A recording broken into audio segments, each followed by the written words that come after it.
Bienvenidos todos al tercero o cuarto concilio online. Cuarto concilio online, concilio a distancia le pusimos, de la acción literaria de UNEDAIN.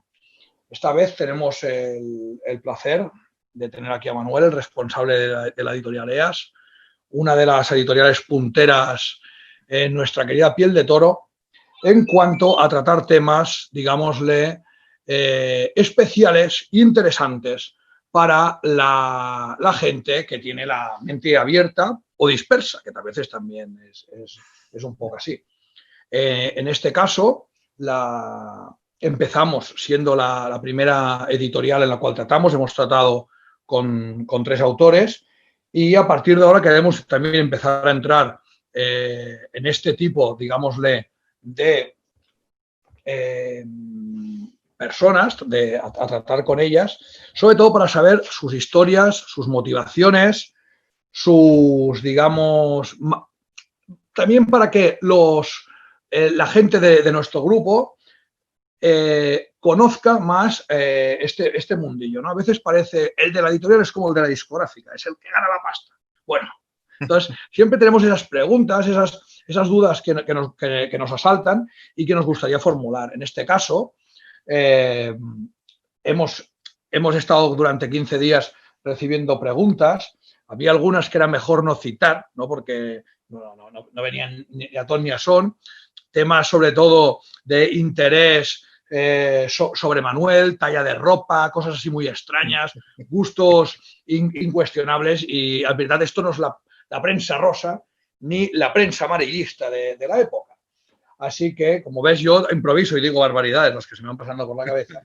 Hemos preparado 14 preguntas que creo que son muy interesantes, que se han preparado un poco entre todos y que nos acercarán un poco más a conocer, pues, tanto tu opinión de diversos temas que ahora trataremos, como entrar un poco más en las entrañas de esta, para mí, una de las editoriales punteras en muchos de los temas que me interesan. Aparte hay un par, sobre todo en el tema de novelas, que son mías, porque es un tema que me importa mucho, me apasiona mucho y creo que tenemos totalmente olvidado. Y en cambio, pues tú desde tu editorial lo fomentas y le das cancha. Muy bien, muchísimas gracias, Raúl, por haberme invitado a este concilio, a distancia, como estáis diciendo vosotros. Me siento privilegiado, es todo un honor porque, bueno, parece que esto, como hoy día el mundo virtual, tal como lo conocemos, ¿no? Nos lleva a tantos sitios y abre tantas puertas y hace que se nos vea en tantas hemisferias, ¿no? Hemisferios, perdón, del planeta. Pues la verdad que me siento muy honrado de estar aquí con vosotros en estos momentos y poder conversar. Muy bien, dicho esto, me comentabas, ¿no?, que querías saber un poquitín de dónde surge toda la idea de la editorial, cómo parte y demás. Yo creo que esto realmente no tiene un punto de partida clave, simplemente forma parte de mi ser. Me explico. Yo he tenido siempre mis padres, tanto mi padre como mi madre, me han ayudado siempre a cuestionármelo absolutamente todo, desde que era un niño. Entonces, cuando te lo cuestionas todo y te crías en un mundo rodeado de libros, que lo normal cuando yo tenía 12 años era sentarnos alrededor de la chimenea y que tu padre te diese un libro de la historia de España y te hiciese leer en voz alta la época del Paleolítico y del Neolítico, con 11, 12 años, cuando a esa edad pues ya se sabe hoy día lo que se hace, ¿no? Incluso lo que se hacía. Entonces tú ya empiezas a desarrollar una actitud hacia los libros, ¿no? Un amor hacia los libros, ¿no? Los profesores de antes, los maestros de antes, no es por menospreciar a los de ahora, pero también te fomentaban mucho la lectura. Entonces, yo recuerdo de una profesora que decía que el mejor amigo de un hombre o de una persona, ¿no? El mejor amigo de una persona es un libro. Y ella decía que siempre que entraba en una librería se gastaba 5.000 pesetas. O sea, estamos hablando cuando yo tenía 10 años, ahora voy a cumplir 37, ¿no? Ha llovido ya mucho. Yo creo que parte todo de ahí. Parte todo de ahí y del tema del cuestionamiento que mi padre siempre ha impartido. Mis padres en general, nunca me han tirado hacia ningún tipo de idea. Me han dicho siempre que no tuviese ideas preconcebidas y que todo lo que fuese a defender lo analizase siempre antes, ¿vale? Partiendo de esa idea, muchas veces no hace falta tener carrera, sino lo que te hace falta tener son inquietudes para desarrollar unas aptitudes que a lo mejor llevas dentro de ti. Y de ahí surge lo que es la editorial. Yo con 18 años empecé a formar parte pues, de asociaciones culturales. Un poco más, con unos 20 años, fui miembro de la Asociación Wagneriana de Cataluña. Estuve un tiempo simplemente, pues, inquietudes, ¿no?, que uno tiene.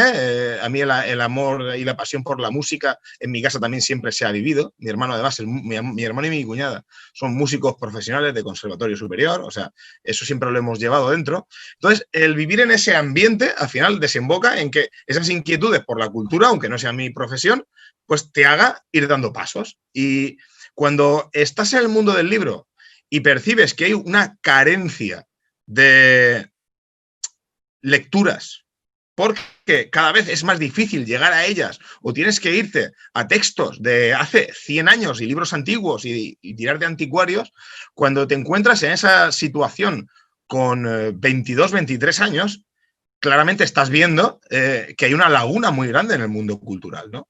Cuando títulos, por ejemplo, de Belén Esteban se convierten en bestseller y venden en 2 meses 190.000 ejemplares, entonces ahí es cuando te dices, oye, aquí hay un problema, ¿no? Y hay que actuar. O sea, aquí, como bien dice uno de los autores a los cuales edito, que es Eduardo Alcántara, ¿no? La vía de la acción y la vía de la contemplación tienen que ser parejas. No puede ir una sin la otra, ¿no?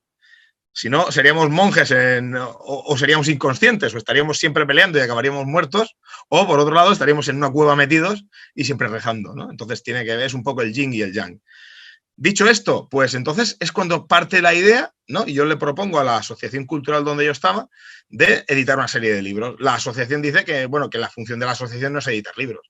Entonces, yo hago una cosa muy sencilla y tomo la iniciativa de salirme de la asociación y crear una editorial. ¿Vale?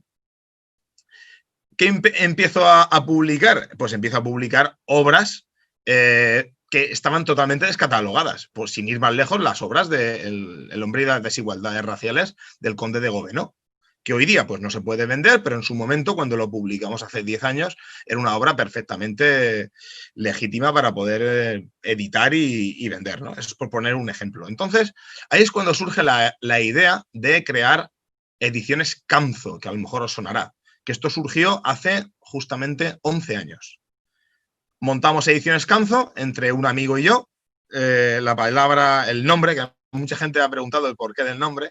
Cam es mi segunda, la inicial, la parte primera de mi segundo apellido, que es Campos, y la palabra Zo venía de su apellido, que era su segundo apellido, que era Pozón, y le pusimos Zo, ¿no? Entonces ahí viene Ediciones Camzo. Utilizamos como logotipo una variante minimalista, dijéramos, ¿no?, de lo que era el Irminsul, ¿no?, el Yggdrasil pagano, y de ahí empezamos a tirar libros.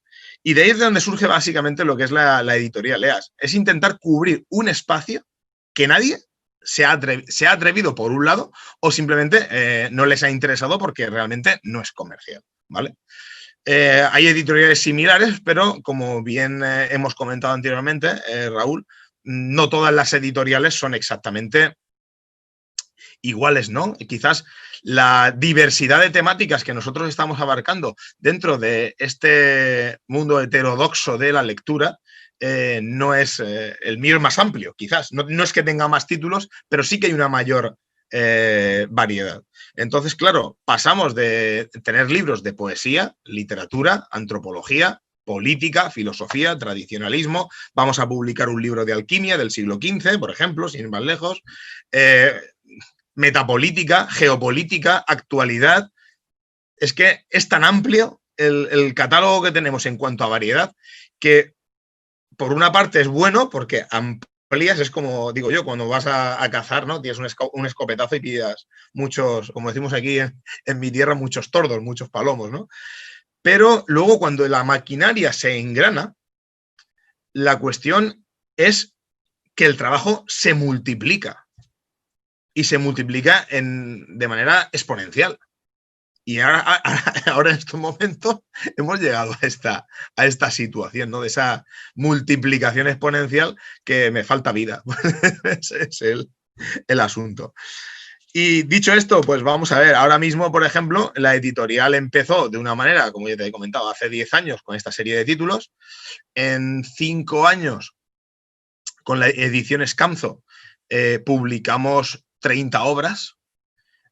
Ahora mismo llevamos 6 años, vamos a cumplir 6 años este mes de octubre, y este mes de octubre vamos a llegar a las 100 o 101 ejemplar. O sea, hemos publicado 4 veces, casi 3 veces, más de 3, casi 4 veces más, ¿no? En el mismo espacio de tiempo que con Camzo. Y la editorial EAS, pues, es una evolución de Camzo.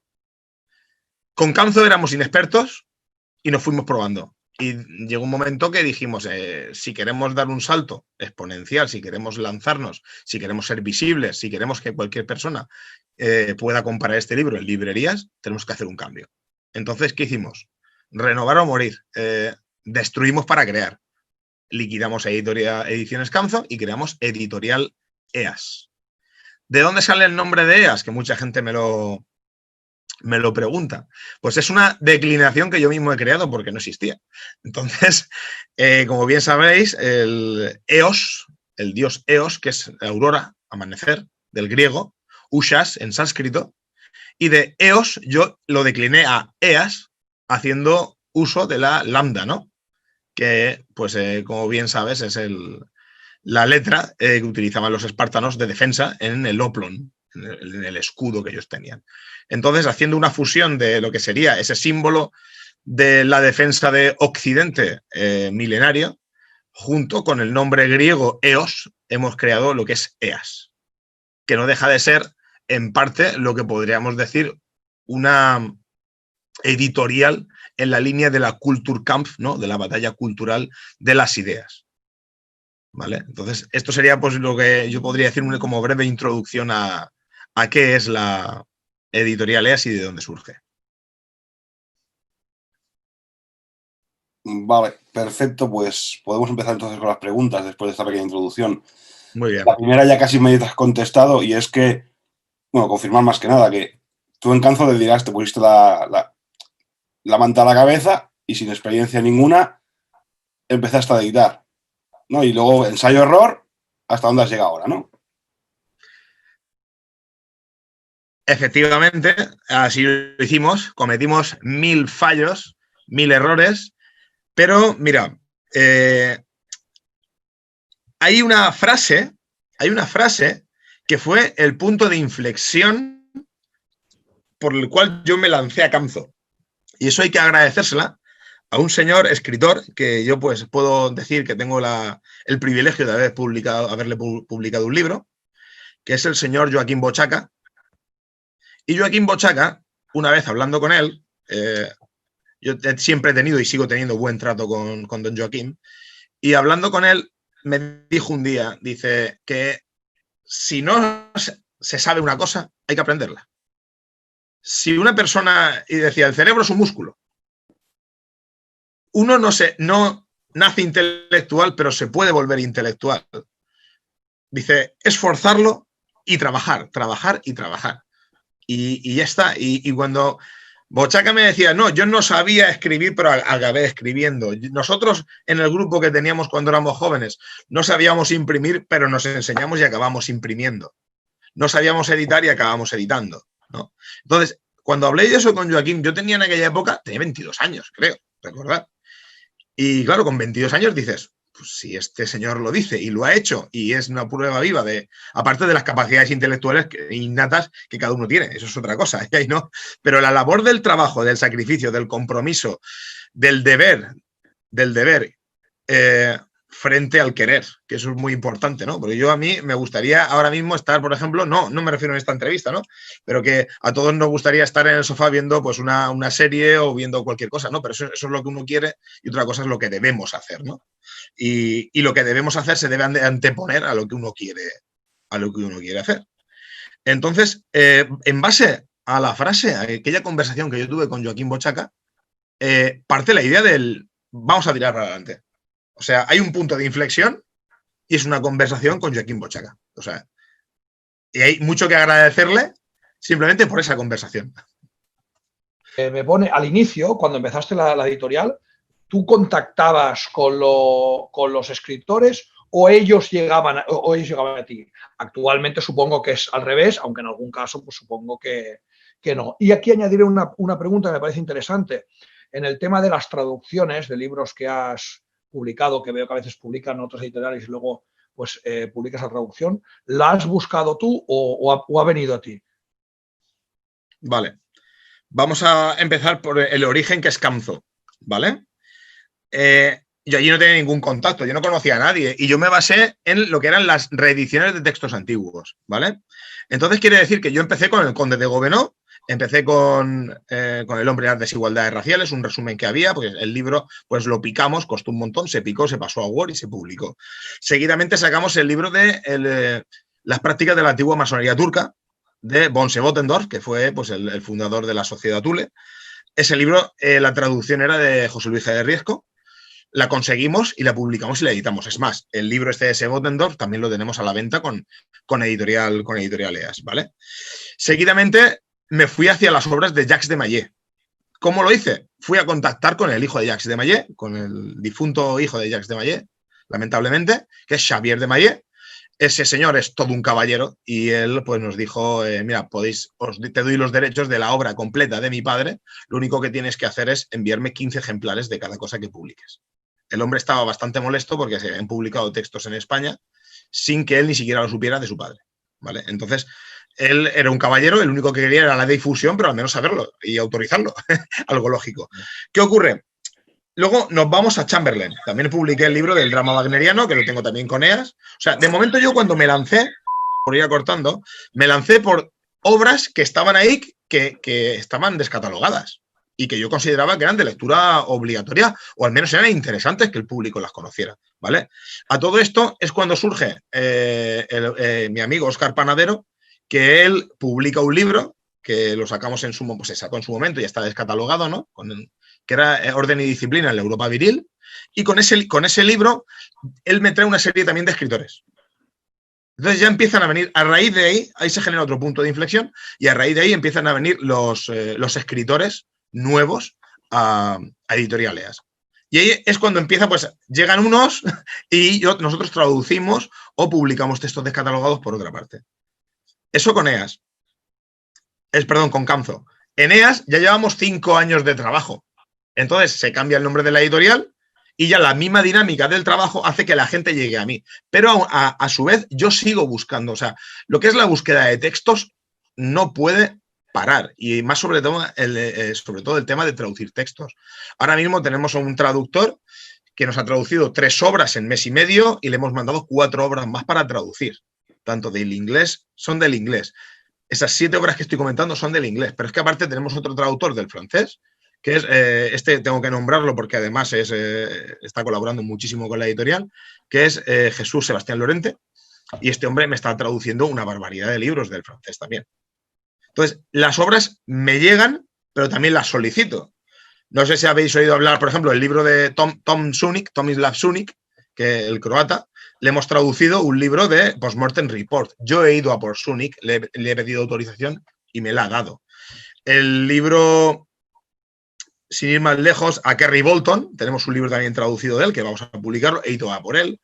Esta semana pasada contacté con Jason Reza Georgiani, que es un iraní que vive en Estados Unidos y acaba de sacar una serie de libros muy interesantes, que los edita Arctos, y he contactado con él, la gente muy cordial y todos muy en la línea de derechos de autor contenidos, porque sabemos en qué liga estamos todos jugando, ¿vale? Creo que he respondido más o menos a tu pregunta. Vamos en esa dinámica, tanto en lo que son las traducciones, por una parte, como en la entrada masiva que nos están entrando ahora mismo de autores. Ahora mismo, sin ir más lejos, lo que es el año 2021 lo tengo cerrado. O sea, tengo todas las publicaciones de este año, desde ahora hasta diciembre del 2021. O sea, podéis imaginaros la cantidad de volumen de trabajo entre traducciones que estamos haciendo y autores que nos están llegando a nosotros para que les editemos. Luego me he apuntado aquí unos títulos un poco más adelante los diré, ¿no? Lo comentaré, que vamos a publicar brevemente y solamente yo anotándolos, no me he dado cuenta porque es trabajo diario, pero anotándolos digo, pero si me faltan la mitad y con esto es casi todo lo que hemos publicado este año. O sea... Muy bien, muy bien. Antes has comentado que los libros que has editado, por ejemplo, este año. Pero, ¿cuál es el volumen de libros que suele vender tu editorial actualmente al año, más o menos? ¿Cuántos ejemplares vendes en total? Mira, nosotros partimos de que nosotros como he comentado, a día de hoy llevamos 98 títulos sacados, editados, 98 títulos, con el título que va a salir la semana que viene y el que va a salir la siguiente, porque es que estoy frenando los anuncios para que no se colapse la demanda. Yo tengo 2 títulos ya a punto de mandar a imprenta. Lo que pasa que los he ido frenando un poco. Si no, yo realmente la semana pasada podría haber lanzado 3 títulos a la vez, pero es que no quiero lanzar más de 1 por semana. Entonces, con los 2 que tengo pendientes de salir ya llegamos a los 100 ejemplares, ¿vale? En 6 años. Este año, sin contar esos títulos, llevamos 17 ediciones, ¿vale? Quiere decir que con lo que tengo pendiente de aquí a fin de año seguramente saldrán 25. Es el año que más hemos publicado. A fecha de hoy hemos vendido, he contabilizado esta tarde exactamente 2.200 libros y calculamos que de aquí a fin de año se vendan entre una totalidad de 3.000, 3.300 libros. Por que os hagáis una idea. Claro, esto va siempre a más, no va a menos. Porque si nosotros terminamos el año con unos 110 libros publicados en total, y el año que viene vamos a por otros 25 o 30 títulos más, yo sigo vendiendo poco a poco los 110 títulos que tengo, más los nuevos que voy sacando. Una vez hablando hace años con el escritor Eric Norling, me dijo una cosa que ahora mismo lo estoy verificando. Me dijo, la clave, Manuel, es llegar a los 100 títulos. Porque a partir de 100 títulos, tú ya te mantienes. Con vender un libro de cada título al mes, ya has vendido 100 libros al mes. Más las novedades que vas sacando. Dice, ahí es cuando se genera ya la cadena de, vamos a decir, profesionalización de la editorial. Es como yo lo llamaría. En lo que comentas lo veo muy lógico. A mí me pasa mucho cuando por una novedad me intereso en una web, en un distribuidor, en una editorial, siempre acabas comprando algo de lo suyo editado anteriormente. En un caso como EAS, que la conozco más, no, pero me ha pasado a veces de buscar un libro en tal sitio, incluso con merchandising pasa lo mismo. Buah, ya que pago gastos de envío, no lo voy a hacer por una camiseta. Acabas comprando también otra cosa. Y creo que eso es muy interesante y es muy bueno. Y sobre todo creo que en el caso tuyo, que abarcas tantas temáticas distintas, corre en beneficio tanto de la persona, porque puedes descubrir títulos que ni te imaginarías, que ni conoces, que a veces por el resumen en la propia tienda web te aparecen, pues bueno, que te pueden enriquecer. La siguiente pregunta también iba un poco centrada en esto, es qué líneas editoriales tienes actualmente. Y coméntanos un poquito por encima, porque cuando cogemos los libros y tal, hay muchas distintas. Me gustaría saber en qué te basas para ponerles el nombre y para elegir qué título va en cada una de ellas. Vamos a ver, la mayor parte de nombres que tienen las colecciones son nombres griegos, como os habéis dado cuenta, ¿no? Prometeo, Cronos, Janus, Hespérides, Argos, Ares, ¿no? Y me baso un poco, la temática va en función al dios griego. Por ejemplo, las Hespérides es filosofía y tradicionalismo. No puedo meter las Hespérides. La colección Hespérides no puede tener otra temática. La colección Janus, quien conoce el dios Jano y sabe qué significa, esta va enfocada básicamente a nacionalismos. ¿Vale? Nacionalismos, fascismos y esas tendencias políticas, imperialismos, los pan, como digo yo, ¿no? Pangermanismos, pan, ¿no? Y eso va dentro de Janus. Cronos, el titán, tiempo. Entonces quedamos actualidad y política. ¿Vale? Prometeo, historia. Luego tenemos, vamos a ver, Apolo, pues poesía y literatura. Ares, historia militar. Todo el mundo sabe quién es el dios Ares, ¿no? Pues Argos, novela histórica. No deja de ser un viaje, ¿no? Novela histórica. Entonces, los nombres que hemos puesto en la mayoría van enfocados a la temática. Que son nombres quizás originales, porque normalmente te metes en cualquier editorial normal y decente, te dice, no, colección literaria, colección histórica, colección... Sí, pero es que eso lo hace todo el mundo, hay que marcar un poco la diferencia, ¿no? Y luego en la página web que hemos renovado recientemente, hace 3 meses, cambiamos totalmente la página web, y en la página web tienes las colecciones por un lado y luego aparte tienes una lista de temáticas. Entonces, no tienes por qué saberte de memoria de qué va la colección. Directamente vas a la lista de temáticas y tienes antropología, pinchas y te salen todos los libros de antropología. Historia, todos los libros de historia. Entonces, claro, eso tampoco es mayor problema para el que vaya a comprar un libro, ¿no? Luego tenemos otras colecciones, por ejemplo, una de las que empezamos, que fue la de Pensamientos y Perspectivas, que es una colección más biográfica, ¿no? Ahí hemos sacado 5 títulos, biográfica literaria. Hemos sacado 5 títulos, pues hemos sacado el de Tolkien, fue el primero que sacamos. Hemos sacado el de Orwell, casualmente tengo aquí el de Orwell, que es este libro, ¿vale? Sacamos también uno de Junger, bastante bueno. Uno sobre un proceso a la utopía, que habla de aspectos filosóficos utópicos y distópicos de muchísimos autores y filósofos. Y otro de Mishima, que además recientemente la semana pasada fue su aniversario, ¿no? Entonces, ese de Pensamiento y Perspectiva es una colección biográfica. Tenemos la colección también Crónica Negra, no hace falta definirlo, claramente es Crónica Negra. Aquí a destacar, por ejemplo, tendríamos algún libro como este, Y le dieron garrote. Hemos sacado 4 títulos y se espera sacar un 5.º libro para el año que viene. Esta colección la encabeza el escritor Francisco José Fernández Cruz Sequera, que la verdad que este hombre pues, nos ha publicado una barbaridad de libros. Le hemos publicado 8 o 9 títulos, es una barbaridad, ¿no? Y se encarga básicamente de llevarla. Tiene también un programa de iVoox en la misma línea, ¿no? No sé si me dejo algo más. Ah, sí, por supuesto. Tenemos ahí también la colección Estudios Indoeuropeos, que es de reciente creación, surgió durante la pandemia.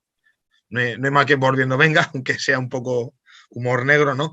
Pero bueno, la colección Estudios Indoeuropeos parte de la necesidad que se está viendo en los medios de comunicación últimamente, de que han salido noticias, yo creo que vosotros estáis muy, muy al tanto al respecto, de que han dicho que, bueno, que el primer, se salió hace un par de años, por ejemplo, que el primer habitante de Inglaterra, según los estudios genéticos, era un chico pues, de raza negra, ¿no?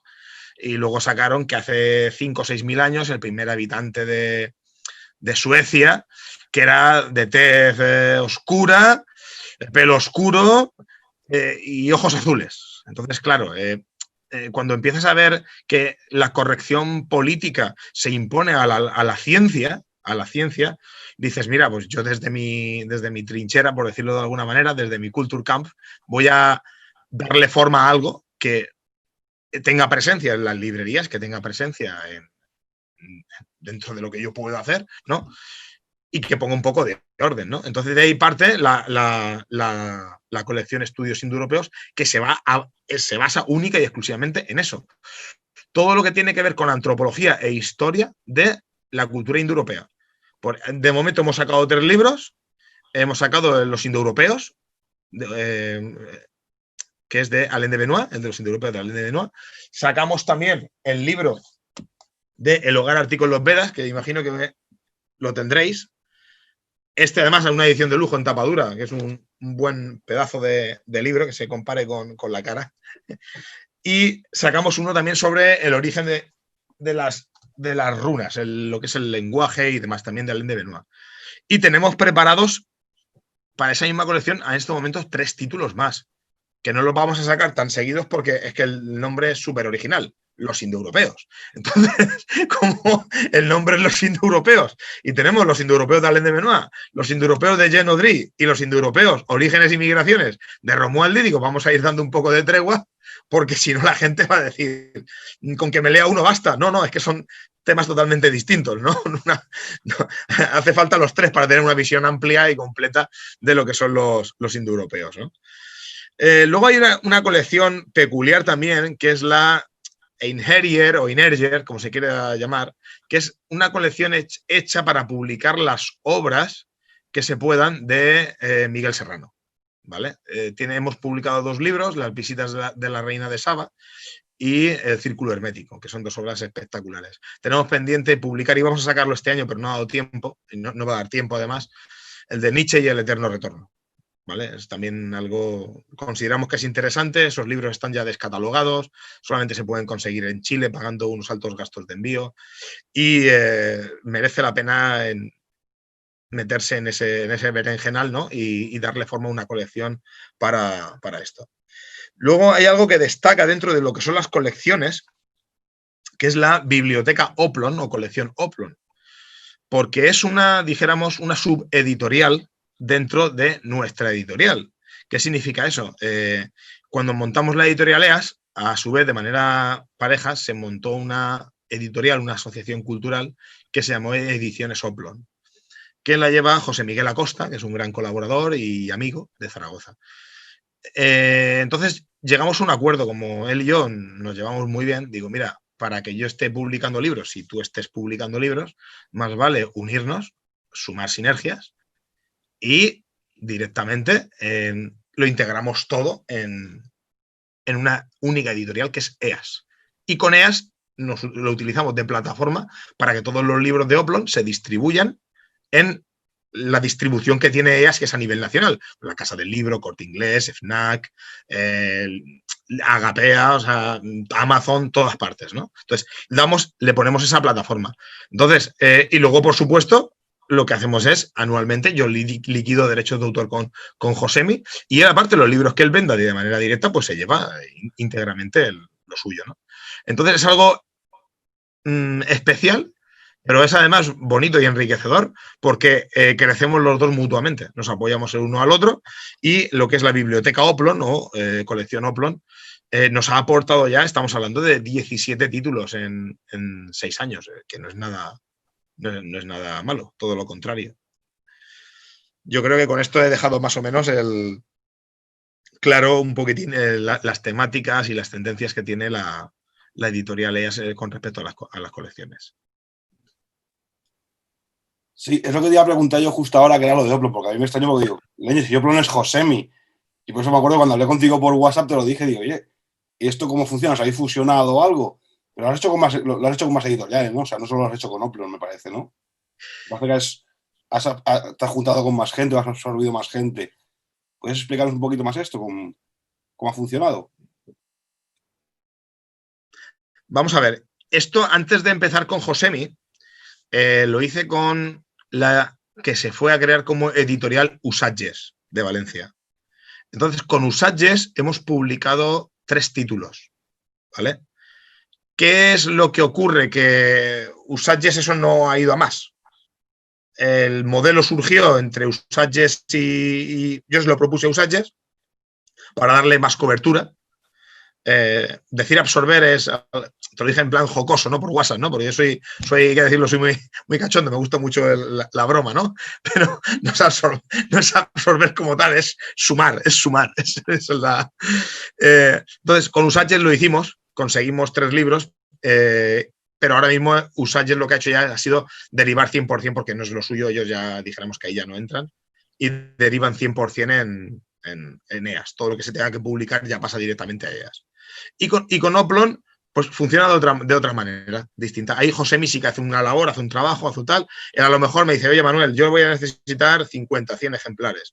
Entonces yo, cuando se hace la impresión, se calculan los ejemplares que van a ir a la distribuidora, los que me voy a quedar yo y los que se va a quedar Josemi. Josemi lo vende de manera directa, mediante su plataforma y su red, y yo lo que le venda por mi plataforma y la red que tenemos de comercialización, luego se liquidan como si los derechos, si él fuese el propietario de los derechos, del 100% de los derechos de autor de esas obras. Y luego él ya tiene su acuerdo comercial con cada uno de los propietarios que en función a los derechos de autor que tenga él pactado.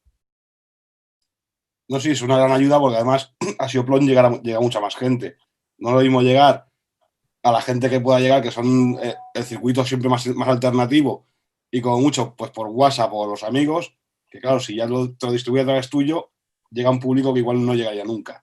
Y son libros muy interesantes, además. un matiz. Llega un momento en que cuando sumas, tienes que hacer las cosas bien.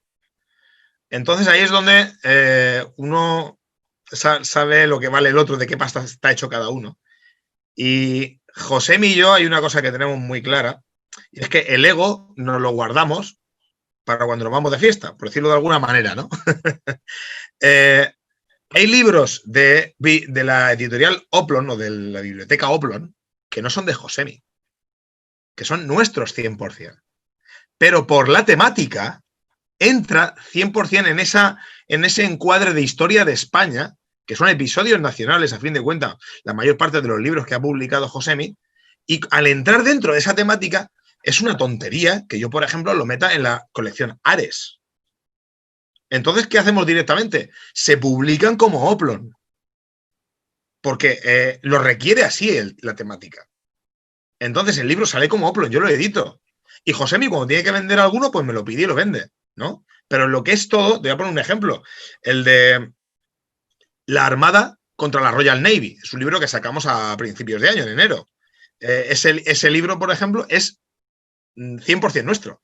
Lo hemos maquetado nosotros, lo hemos hecho. Simplemente que cuando lo hemos englobado dentro de una colección, lo hemos hecho en la colección que correspondía. ¿Cuál era? Oplon. Ya está. De la misma manera, tenemos otro libro, el de Jaime Narbona, y ese libro, él nos lo ha pasado y lo hemos publicado dentro de la colección Cronos. Hemos hecho lo mismo, yo le he dado a él todos los libros que él me ha pedido porque el libro es suyo. Llega un momento que ya no es la colección. Tú aportas el libro, tú tienes los derechos sobre ese libro y ya llega un momento que la fusión es tan grande que hablas por títulos, ya no por colecciones. Y eso es interesante, es bonito y es enriquecedor. Claro, al final estas sinergias que se crean, lo importante es difundir el mensaje. Al final, como llegue, pues mira, acaba dando un poquito igual. Esta es una de las preguntas que nos han enviado. Te la leo textualmente. Sí. ¿Qué incidencia tienen en el precio de vuestros libros y o catálogo los derechos de autor? ¿En qué porcentaje se gestionan con autores y o familiares de los mismos versus las agencias que detentan estos derechos? Vamos a ver. Los derechos de autor, salvo que seas un Javier Sierra, un Iker Jiménez o una Belén Esteban, los derechos de autor básicamente es el 10%. ¿Vale? ¿Qué ocurre? Que cuando ahora llega un señor, por ejemplo, como Eduardo Alcántara, y dice, Manuel, públicame un libro. Y yo le digo, mira, te voy a sacar, o Gonzalo Rodríguez, por ejemplo. Gonzalo, que hemos sacado ahora recientemente el libro de pandemia y confinamiento. Pues te voy a sacar, Gonzalo, 150 libros. Derecho de autor, 10%. Vale. Manu, ¿cuántos libros me vas a dar? Pues mira, ¿quieres que te paguen libros? El 10% de 150 son 15. Te doy 15 y ya está. ¿Te parece bien? Me parece bien. Porque todo el mundo quiere tener su libro. Si yo tengo que pagarle en tema de dinero a una persona a la venta de 150 libros, a lo mejor pasan 3 o 4 o 5 años. O a lo mejor nunca. Depende de lo que el libro se venda. Porque hay libros que he vendido 30 ejemplares. Entonces, yo lo que hago es por adelantado, la mayor parte de gente así lo prefiere, pago en libros. ¿Que dicen que no? No hay ningún problema. Lo que pasa que, tranquilamente, tranquilamente. Entonces, la incidencia que tiene es un 10%. Porcentaje que se gestionan con los autores familiares es que es una única cantidad, es que es el 10%. Lo que sí que es que no hay, ahí dices, ¿qué sí que nos ocurre a nosotros? Yo, por ejemplo, sin ir más lejos, tenemos muchos autores que ellos dicen, mira, Manu, dame 15 libros, dame 10 libros, nos conocemos, tenemos trato ya porque llevamos ya contigo entre una cosa y otra muchos años, el resto para la editorial. Y voy a poner un ejemplo que es el más magnánimo, vamos a decirlo así, que es Felipe Botalla. Porque Felipe Botalla le hemos publicado 3, 4 libros y Felipe Botalla se niega a cobrar derechos de autor. O sea, sí que le damos ha habido momentos en los que se le fue a liquidar al principio. La primera vez se le liquidó. La segunda vez que fui a liquidarle me dijo para la editorial directamente. Y las siguientes veces yo le he dicho que él también necesita pues tener sus libros, él conoce mucha gente, siempre va regalando o a lo mejor vende alguno o lo que sea. Entonces lo que hago es, por cada 10 libros que reimprimo de sus obras, pues le mando un ejemplar que no deja de ser el 10%. Entonces trabajamos un poco así. Eduardo Alcántara, él venda lo que se venda, me pide siempre 10 libros y con Alcántara pues tampoco hay ningún problema, ¿no? Vamos un poco realmente en ese sentido. De pagar, yo no. Si a mí una persona me dice que, oye, Manu, que yo quiero el 100% de los derechos de autor y quiero esto, ningún problema. Yo, conforme se vayan vendiendo, una vez al año nosotros liquidamos entre enero y febrero el año anterior, ¿vale? Una vez que saquemos las cuentas y demás, pues liquidamos de 12 meses en 12 meses. El día que vendamos 20.000 libros de cada título, pues tendremos que liquidar todos los meses. Pero no, por desgracia no llegamos a ese volumen, ¿no? Como he dicho, el año podemos cerrar en 3.000 volúmenes. Entonces, 3.000 o 3.200 volúmenes, si lo dividimos entre 100 títulos, no es así, ¿no? Porque lo viejo no se vende en 30 y de lo nuevo tampoco se vende en 30, se vende mucho más, ¿no? Pero vamos un poco en esa dinámica de trabajo de momento. Bueno, por lo que veo, al final, cuando la gente tiene como objetivo el bien supremo, no se mira el dinero, sino que se difunda, que todo vaya bien y al final, ¿qué importa? El día que vendamos 20.000 libros hablaremos de dinero. Mientras tanto, es un quid pro quo. Y ya está. Es lo que harás entender y lo que creo que la persona que hizo esta pregunta, creo que quería que explicaras eso. Porque además la persona que la hizo, pues creo que iba por ahí el camino. Vamos a ver. Hay una cosa que está clara. Tú ahora mismo coges un libro, por ejemplo, vamos a poner el ejemplo del libro de Gonzalo. El libro de Gonzalo son 12 euros, IVA incluido. ¿Vale? Los derechos de autor se pagan sin IVA. Si le quitamos el IVA, ponle que son 11,5 euros. ¿Vale? Para que te lleves 115 euros, tengo que vender 100 libros. Es una locura. ¿Cuánto tiempo tardo en vender 100 libros? Hombre, yo no soy... A lo mejor de esa obra, porque ahora tenemos el boom de la pandemia, a lo mejor de esa obra, con suerte, vendemos 150 libros a lo largo de un año. Un ejemplo. Que van a ser básicamente 160 euros. ¿No será más rentable que yo te dé a ti 15 libros, que tú los vendas? Es que vas a cobrar el dinero en una semana. Claro. Es que si buscas el dinero, lo vas a coger tú antes que yo te lo vaya a dar. Yo te voy a liquidar a fin de cuentas dentro de 2 años. Y si te liquido, como se quede alguno ahí estará enganchado el libro y no habrá manera de liquidar. Entonces, llega un momento que es el sentido común. También te digo que, por ejemplo, Botalla del libro de El vuelo del águila, llevamos pues, cerca de 1.300, 1.400 libros vendidos. Luego tenemos No le llame negro, llámele subsahariano. Luego tenemos el de Porta Estelae. Luego tenemos el de Tragedia Europea, que lo acabamos de sacar. Este concretamente que tengo aquí. Este aún no se han vendido mucho porque acaba de salir. Entonces, que una persona así, que pues, a lo mejor dice, oye, pues a lo mejor lleva 1.800 libros vendidos. Es el que mi bestseller es Felipe Botalla en sí, no ninguna de sus obras en concreto, sino él en sí. Entonces, claro, si Felipe ya tiene esa muestra que dice, se puede analizar y dice, bueno, es que sí, 1.800 libros o 1.500 en 6 años. Tampoco es un volumen muy grande, ¿no?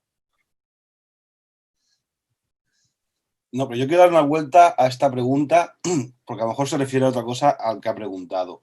Cuando habla, claro, es que marca muy claro lo de sus agencias que detentan estos derechos. Igual él se refería a lo que preguntaba sobre si no sería, o sea, sobre a lo mejor la dificultad que puede haber que con algún autor o con alguien que tenga los derechos de algún autor y se haya intentado o columpiar contigo o ponerte unos requisitos muy exagerados, o tú no haber podido editar un libro quizá porque a lo mejor el que tenía esos derechos no quería dártelos por un 10%, por ejemplo. Igual que, por ejemplo, o que haya pasado como un libro de un pequeño pintor austriaco, que había una agencia que tenía unos derechos y no dejaba que nadie lo editase. Incluso llegó a juicio a un par de personas. Te contesto, Raúl. No sé por dónde vas. No he tenido hasta el momento ningún problema en ese sentido. O sea, siempre que he acudido a pedir a agencias, vamos a poner nombres porque sí que los hay. He tenido problemas con Guillem de Fallé. Guillem Fallé, o Fay, como este hombre durante su última etapa de vida, ¿vale? Que el hombre ya estaba mal, le habían detectado el cáncer, tenía sus problemas también, pues eso, de alcoholismo y eso. Y yo le solicité, porque él empezaba a escribirme. Yo no le escribía a él me escribía a mí. Recibía mis correos, no sé cómo, pues acabó su dirección en mi lista de correos y acabó recibiendo también lo mío, ¿no? O a lo mejor a alguien, no sé, no tengo ni idea. Cosas que pasan. La cuestión es que este hombre yo le dije la posibilidad de publicar textos suyos y le hicimos dos propuestas. Una es publicar sus libros y la otra era artículos que son públicos en internet y son de él, que nos autorizase a editarlos. Y hicimos varias propuestas. La respuesta fue algo que era inviable. O sea, él me decía que teníamos que utilizar su traductora y aparte pagar los derechos de autor a la editorial francesa que había publicado esos libros. O sea, utilizar una traductora de por sí del país de origen, que ella me va a traducir del francés al castellano, pues un precio de traducción de un libro, precio de mercado, puede ser 2.000 euros. Y si aparte tengo que pagar 2.000 o 3.000 euros de derechos de autor a la librería, pues son 5.000 euros. O sea, para vender el por qué luchamos, por ejemplo, de Guillem Fay, que podemos vender 150 ejemplares, pues yo creo que, Raúl, tú no tendrás ganas de pagar por ese libro 50 euros, ¿verdad? Para que entonces yo cuando me encuentro con una situación así, pues directamente digo, pues mira, pues no lo vas a tener editado en España. No lo vas a tener editado en España y público, porque a mí lo que me interesa es que esos libros estén en la casa del libro y que la gente pueda ir a Gran Vía y cogerlos de la estantería. Es un ejemplo que te pongo. Con respecto a otro tipo de agencias, vamos a ver, hemos pagado por libros concretos que aún no han sido publicados, hemos pagado derechos de autor, pero porque así se requería. Hemos contactado con el autor, concretamente en Francia, pero es un autor del mundo de la historia y de la antropología. Vamos a sacar un libro sobre los eslavos. Nos interesaba ese libro para la colección de estudios indoeuropeos. Entonces, ¿qué es lo que hemos hecho directamente? Pues hablamos con él, él nos remitió a la editorial nos pidió un dinero, nosotros vimos razonable ese dinero, porque básicamente era como si yo pagase los derechos de autor de una persona por adelantado. Y entonces ellos nos han autorizado a ese libro y a una copia limitada de libros, que hemos firmado 350 libros. Se ha firmado un contrato y, escucha, perfecto. Luego vamos a publicar 2 libros más de Fusaro, eso lo comentaré un poco más adelante, y eso lo estamos haciendo en colaboración con 2 editoriales más, porque lo que es las sinergias no terminan con Oplon. O sea, Oplon fue un proyectillo que se ha consolidado y ya somos uno, básicamente. Pero lo interesante viene después, que lo iré comentando en siguientes preguntas que me tenéis que hacer, ¿vale? Y ahí ya es donde a nosotros nos imponen a lo mejor un traductor, entramos en el juego del regateo y luego dividimos costes de la traducción entre 3 editoriales. Y entonces, claro, dices,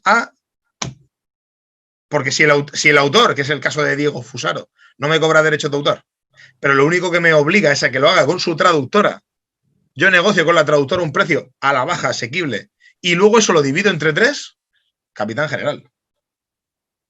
Entonces, eso ha sido un poco para que el tema de las agencias de derechos de autor, o sea, yo me he movido y me estoy moviendo por el tema de traducciones muy por ahí. Y por ahí no hay ningún problema ni ninguna vía. O sea, tratamos directamente con las personas que tienen los derechos de autor. Esta misma semana, ahora mismo estamos negociando con Sétimo Sicilio, que es la librería Europa de Roma, y estamos negociando una obra de Preve, del autor Preve, sobre Alain de Benoit. Él escribe sobre Alain de Benoit, ¿no? Y ese es lo mismo. La familia de Preve, los hijos, el señor ya murió, nos piden una cantidad de derechos de autor, pero es que eso dividido entre 3 editoriales, Es que en una cena te gastas más, por ponerte un ejemplo. ¿Vale? O sea, y en esa línea vamos. Digo, para... No nos salimos ni tenemos más líneas. No me quiero meter en rollos raros para que nos entendamos en ese sentido. Hay tanto para publicar que no merece la pena. Pues yo creo que iba por ahí la pregunta, por eso te quería preguntar, porque yo creo que iba por ahí. Y la siguiente pregunta, que es también bastante interesante, que es algo que es algo muy normal, que en lo que son nuestros círculos así, que son más alternativos, siempre nos decantamos mucho a la hora de buscar un libro o ir a buscar un tipo de libro, son siempre históricos, o son políticos, o son filosóficos, o son de divulgación. Pero claro, vemos que tú te has dedicado también a sacar novelas, que es algo que en nuestro mundillo no suele ser muy habitual. Y lo que queríamos saber un poquito es qué acogida ha tenido entre el público ese tipo de libros, y si crees que está aumentando el consumo o va a hacer que la gente consuma más libros, quizá. Vale, la novela histórica, como bien sabes, Raúl, he publicado 4 novelas históricas. Tenemos una de Carlos Blanco, por ejemplo, que es sobre Covadonga, la primera que sacamos, muy buena. Otra tengo sobre los almogávares y tenemos 2 de Felipe Botalla. Ahora te pregunto yo, ¿cuál crees que he vendido más? Yo te diría que, a ver, si es por nombre Botalla, pero si es por la temática, Covadonga. Botalla. Botalla. Botalla vende porque Botalla es Botalla y ya está, y tiene una pluma y el hombre ha generado pues vamos a llamarlo en plan jovial, un séquito, ¿no? De seguidores, yo me incluyo, yo formo parte de ese séquito y la verdad que la gente pues compra los libros de Botalla porque es Botalla y porque es bueno, o sea, a mí me gusta lo que escribe Botalla. Quizás de todo lo que ha escrito, lo que se rompe un poco la monotonía es el libro este que he enseñado, de Tragedia Europea, porque es de los pocos, es un ensayo, a fin de cuentas, es un ensayo periodístico, porque cada capítulo es como un artículo, ¿no? Pero volviendo al tema de la novela, no vendo novela. No se vende. El de Covadonga es un libro espectacular. O sea, es un libro que es una pasada, pero una pasada. Más Carlos Blanco tiene... He publicado, perdón, he dicho 4 libros, me equivoco, he publicado 5 novelas. 5 novelas, porque sacamos El horror en la selva hace poco, ¿vale? Que es de Carlos Blanco. Y hice una tirada muy pequeñita, Carlos lo sabe, porque él me pidió editar el libro, yo se lo edité, yo encantado. Además, Carlos le vamos a sacar, tenemos 2 títulos más para sacarle, está prologando, es un autor, como autor es buenísimo y como persona más aún. Y le publiqué el libro, pero saqué muy poco porque no vendo. Quitando Felipe Botalla, nuestra gente me refiero a la gente del público objetivo que compra editoriales, no compra novela. Pero por eso no significa que yo vaya a dejar de editar. ¿Vale?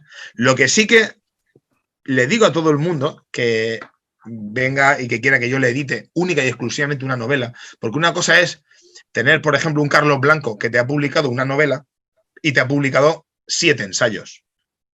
La gente al final lo compra y lo acabará comprando y lo acaba comprando porque Carlos Blanco está en Editorialeas y tiene una continuidad, ¿no? Y por ahí va a entrar. Felipe Botalla, tenemos lo mismo. Pero una persona, imaginemos que tú mismo escribes una novela y me dice, Manuel, quiero publicártela. Mi respuesta va a ser, te voy a decir, Raúl, tienen las puertas abiertas en esta casa editorial. Tienen las puertas abiertas. Te publico el libro cuando tú quieras. Pero mi recomendación es que intentes buscar una alternativa.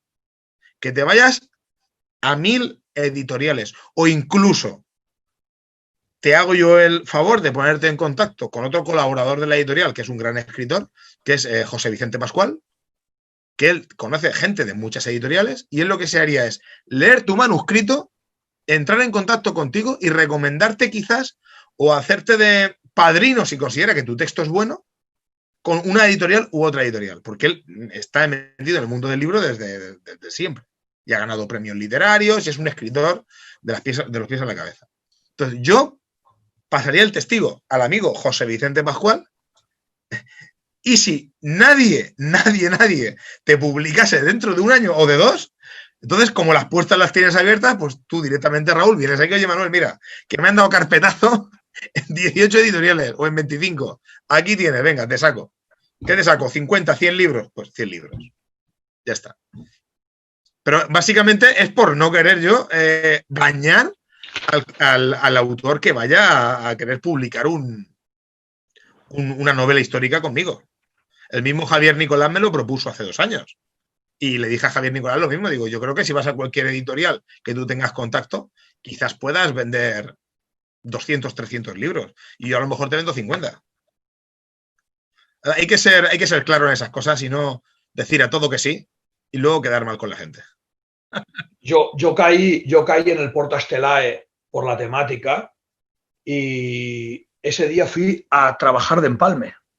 O sea, empecé a leer el libro voy a ojearlo y tal a las 12 de la noche, tipo de 12 a 12 y media, y me lo acabé en una noche y bueno, y me lié a buscar cosas de Botalla por internet porque me quedé enganchadísimo.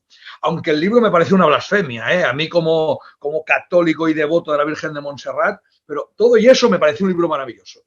Y a partir de ahí, pues tiré para el de la diáspora y compré incluso los que no has editado porque me ha enganchado. Es algo que me faltaba en la vida. Yo de pequeñito leí muchísimos libros. Mi madre nos compraba libros de viejo a patadas a mí y a mi hermano, porque además ella también siempre ha leído, aunque fueran los típicos que anunciaban por la tele, pero ha leído muchísimo. Y entonces, pues oye, volver a contactar con una novela, pero que tenía algo más que una novela, me enganchó y incluso hace poco he adquirido la que ha editado de Pierre Ladorcher, que ha editado Fides y tal, y creo que es algo que nos falta. Me da mucha lástima que me digas que cuestan de vender, porque realmente creo que es algo que nos falta muchísimo. Pero entiendo que también es como si dijeras, voy a editar un libro de poesía. A lo mejor en los años 40, en el Frente de Juventudes, los 50, venderían un montón, pero a día de hoy, vamos a decirlo mal, ¿quién compra un libro de poesía? ¿No? Es algo complicado. En la siguiente pregunta iba también en esa línea, que era que si sabías, que porque las novelas de Felipe Botalla me parecen realmente maravillosas, si sabías si había plan de traducirlas a otro idioma para expandirlas y demás, o se ha quedado en un fenómeno Made in Spain y no sale de aquí. Vamos a ver, las primeras obras de Felipe Botalla están traducidas. O sea, Antártica, a mí me consta que está traducido a varios idiomas. Y no sé si Operación Hagen también. Eso sí, lo que sí que ya puedo adelantar, por ejemplo, es que ya me han preguntado en Chile. En Chile estamos colaborando, que era una cosa que quería comentar. Estamos en Chile y en Argentina, estamos colaborando, hemos hecho una suma volvemos a lo mismo, hemos hecho sinergias con 2 editoriales que podríamos decir que son hermanas de Editorialeas, porque van en la misma línea. En Argentina es la editorial Nomos y en Chile es la editorial Ignacio Carrera Pinto, ¿vale? Van muy en la línea nuestra, publicamos básicamente lo mismo y nosotros le cedemos textos y ellos nos ceden a nosotros. Y ya me estaban preguntando por las obras de Felipe Botalla, concretamente me estaban preguntando por El vuelo del águila, que a mí es una de las que, no es porque la haya editado yo, es de las que más me gusta, ¿no? Para mí, las 3 obras clave de esa saga, es una saga, son 6 libros y es una saga, ¿no? Es Operación Hagen, Antártica y El vuelo del águila. Para mí esas 3 son las que más me gustan de las 6 que ha sacado. Ahora veremos cómo será la 7ª. Ya lo adelanto. ¿Vale? Muy o bien, sea, muy va a haber otra que por lo que dice Felipe va a romper y va a ser, arrolladora. Va a ser arrolladora, ¿vale? Y saldrá queremos que salga el primer trimestre del año que viene. ¿Vale? Pero que sepáis que va a haber una 7ª parte. ¿Vale? Además, Felipe ha estado en René-le-Château, ha estado por la zona de Montsegur y demás, me lo estuvo comentando. Y el libro va a ser revelador. No voy a decir nada más. Bueno, pero diciéndonos las ubicaciones, ya nos podemos imaginar. No, yo la verdad, y te lo digo sinceramente, o sea, me me engancharon. A mí te digo, empecé por el Porta Stellae, por la temática y pensé, una novela de esto, y, en serio, ¿eh? Y la frase que me dijeron es como el Código Da Vinci, pero con esto temática. Digo, venga, va, lo cogí como por decir algo y tal, venga, va, lo compro para que me dejéis en paz. Y madre mía, a la semana me había gastado la pasta en comprar todos los demás. El tuyo, los de más allá, Antártida, los compré todos. Y la verdad que me los he leído todos y me parecen una pasada. Y también te digo una cosa, un gran mandarín de enganche para que la gente despierte y vea un poquito más allá. Que a veces a lo mejor con el tochaco del libro de datos dices, buf, esto me tira para atrás. Pero creo que es algo que nuestros autores deberían hacer más. Incluso, por ejemplo, Javier Barraicoa, que tiene todos los libros muy monotemáticos, ¿no? Del tema de la catinata hispánica y demás, tiene una novela que la leí en su día y la regalé, que creo que es eso, es un buen banderín de enganche para que, bueno, quien no esté ya muy iniciado o tenga ganas de iniciarse, pero le dé un poco de pereza y tal, para meterse en ese tipo de temáticas, creo que una novela hecha por un buen escritor siempre es una buena referencia, ¿no? Siempre es más fácil que entre una novela que el tocho de 500 páginas con un montón de datos. Entonces, bueno, yo creo que está muy bien y sobre todo que es necesario. Las otras dos que has comentado las compraré. El tema de Almogávere Covadonga, ya, ahora que no me oye mi mujer, ¿no? Porque ya está harta de tantos libros, aquí no se acaba en casa y tal, pues las adquiriré porque yo creo firmemente en la novela y me da mucha pena que esté tan abandonada por los autores, digámosle, libres. Yo, mira, volviendo a lo que has dicho de Felipe y de esos tochos que son infumables y que... la idea de publicar este libro fue mía, no fue de Felipe. Este libro, como podéis ver también, o sea, un formato A5, para que comparemos un poquitín, ¿vale? Es mucho más grande, ¿vale?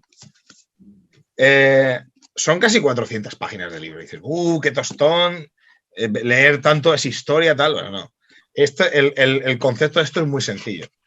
El libro tiene cerca de 90 capítulos. Significa que básicamente cada capítulo son de 2 a 3 folios, hojas, o sea, unas 6 páginas, 5 o 6 páginas. Pero cada capítulo empieza y termina. O sea, te puedes leer el capítulo 13, te puedes ir al 45, te puedes pasar por el 88, te puedes ir al apéndice y luego volver al capítulo 1. Porque está hecho de manera periodística. Entonces son artículos que empiezan y terminan y están ordenados en preguerra, guerra y posguerra. Entonces, siguiendo esa manera de escribir que tiene Felipe Botalla, que atrae, lo ha hecho de manera periodística y muy de tú a tú, ya no deja de ser un libro de historia para todo tipo de... desde gente de 20 años a gente de 60. Se lo puede leer perfectamente mi madre sin ningún problema porque no se va a aburrir. Y no es la historia machacante de datos que puede que con un volumen así te acabe cansando y haga que no te lo leas. Es un ejemplo, vamos, por lo que estabas hablando de cómo escribe Felipe, cómo engancha, de gente que a lo mejor no tiene ni idea de estos temas y tiene miedo a coger volúmenes gordos y, no sé, ayuda a despertar. Y que esté en todas las librerías y esté en la casa del libro, ayuda a despertar. Claro. Es que, a ver, también uno de los grandes triunfos de la editorial es ese, la distribución que has conseguido tener. También en lo que comentabas, este tipo de libros que yo a veces les llamo de anécdotas, van muy bien cuando en el mundo actual no tienes el tiempo de decir, hoy me dedico una hora. O sea, tú no puedes coger a ébola si tienes 5 minutos, pero en cambio puedo coger un libro de este tipo que tú comentas o de anecdotillas o así más anecdóticos y tal, que puedes estar 5 minutos comiendo, leer 3 pasajes y ir a otra cosa. Y va bien al final tener un poquito de todo para ir avanzando. Paso de pregunta, porque si no aquí nos liamos, nos quedaríamos esta mañana. Editorialmente, ¿cómo comparáis a Felipe Botalla y Philip Kerr o Ben Pastor? Vale, te voy a contestar lo mismo que le dije a Raúl cuando me dijo, oye, te voy a preguntar por esto para que lo sepas, estés preparado. Pues mira, editorialmente te voy a decir que Manuel Quesada no lee novelas. Entonces, como yo no leo novelas, no puedo comparártelo. Porque quizás de las pocas novelas que he leído en mi vida ha sido Julio Verne y Felipe Botalla. Con eso creo que te doy la respuesta. Más sincero no puedo ser. ¿Cómo ves ahora con el estado actual de pandemia? ¿Tú crees que ha servido para que la gente consuma más libros? ¿O has visto que sigues con el mismo nivel comparado con otros años pasados? Yo creo que el aumento que yo he tenido de venta con años pasados va en función a la política de la línea editorial, no por la pandemia. Sí creo que durante los 3 meses de pandemia la gente ha comprado más libros, y yo lo he notado, pero es que yo también he ofrecido más libros. Es que yo tendría que haber terminado el 2016 con los libros que publiqué hace 2 ediciones, o sea, los 2 últimos, o sea, con 16, llevo 17, con 16 tenía que haber terminado diciembre. Y voy a terminar diciembre seguramente con 25. Entonces, no soy objetivo a la hora de decir eso, porque he tenido un crecimiento muy amplio este año. Claro, es por el trabajo, es lo que hemos estado comentando desde el principio. Sí creo que por el aburrimiento, a lo mejor tú mismo, Raúl, no lo sé, porque yo no voy anotándome si Raúl me compra más o menos libros, pero a lo mejor tú mismo, Raúl, dices, como tengo más tiempo y tengo la capacidad de leerme un libro por semana, pues voy a fundir a Manuela que me mande libros. Y a lo mejor, pues tú me has pedido, en lugar de, si me compras un libro al mes de media, imagínate, pues a lo mejor en los 3 meses me has pedido 6 libros. ¿Vale? Pero es que tú no eres un público objetivo. Tú eres, como decíamos, no sé, un fanático de editorialeas, por decirlo de alguna manera, sin plan jocosa, ¿vale? O sea, tú eres una persona que básicamente, dentro de los libros que yo publique, quizás el 60% o el 50% lo vas a comprar, si no ahora, dentro de 6 meses. O dentro de un año. Pero esos libros tú ya los tienes fichados y tú tienes tu lista y conforme te vayas terminando de leer uno, vas tachando y vas cogiendo otro. Entonces, que a lo mejor en la pandemia has tenido más tiempo de leer y más comprado más, posiblemente. Pero yo no puedo hacer una valoración sobre eso. Porque también, ya te digo, en esta época de pandemia, yo he aprovechado y he sacado más títulos. Entonces he vendido más porque te he sacado más títulos. Yo hice una cosa, os acordaréis que el día de San Jordi no se pudo celebrar, estábamos todos encerrados, ¿no? En abril. Y entonces yo hice un anuncio, que no sé si os acordaréis, que lo llamé, fue una estrategia de marketing. Le llamé Feliz Día del Libro Invisible. Y era porque como las imprentas estaban cerradas y era el día del libro, yo saqué a la venta 4 títulos que no existían. Saqué a la venta 4 títulos, entre ellos el de Tierra y Polo, Los Amantes del Fin del Mundo, y habían 2 más, no recuerdo ahora mismo. Entonces, la gente lo que hizo, yo le hice un descuento y los gastos de envío gratuitos durante un mes al que comprase esos libros, cualquiera de esos libros. Entonces, yo lo que hice fue que la gente iba reservando los libros y cuando la imprenta abrió, pues ya mandamos los libros a reimprimir y automáticamente se enviaron. Fue una estrategia de marketing para intentar asegurarme durante los meses de pandemia un público. Porque claro, si tú te pones a producir, a trabajar y no vendes, entonces digo, mira, vamos a enfocarlo de esta manera. Y eso te digo que a mí vendí mucho. Vendí mucho. Yo te diría, para no engañarnos, yo creo que el mes de mayo facturé cerca de... ¿Fue en mayo? Es que no quiero decir ninguna mentira, ¿vale? Pero el mes de abril... Es que quiero decir números exactos y los tengo en la mente ya, ¿eh? Yo creo que fue en el mes de abril... Abril no, el mes de mayo, creo que vendí de manera directa una facturación de 4.000 libros. De 4.000 euros, perdón. 4.000 euros estando encerrados, sin poder salir a la calle. Me explico. Pero es que en el mes de abril creo que fueron 3.000. O sea, yo en 2 meses facturé, no gané, Que la gente confunde las facturaciones con los ingresos. No, yo no gané 7.000, ojalá hubiese ganado 7.000 euros en 2 meses. Hubiese sido, vamos, toco la campana. Eso en 2 meses no lo he ganado en mi vida. Facturé 7.000 euros, ¿vale? 7.000 euros. Ahí coincidió también cuando sacamos la preventa del libro de Tilak, el hogar Artículo en los Vedas, ¿no? Y claro, ese libro también hay que tener en cuenta que se vendía a 70 euros, se vendieron en preventa unos 70 libros a 30 euros, perdón, a 30 euros.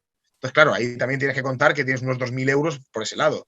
Pero te digo yo que en lo que fue abril, mayo, junio, ahí en total, pues te digo, unos 4.000, 3.000, 2.000, ahí se vendieron se facturaron cerca de 10.000 euros en esos 3 meses y medio. Vale, añado a esta pregunta.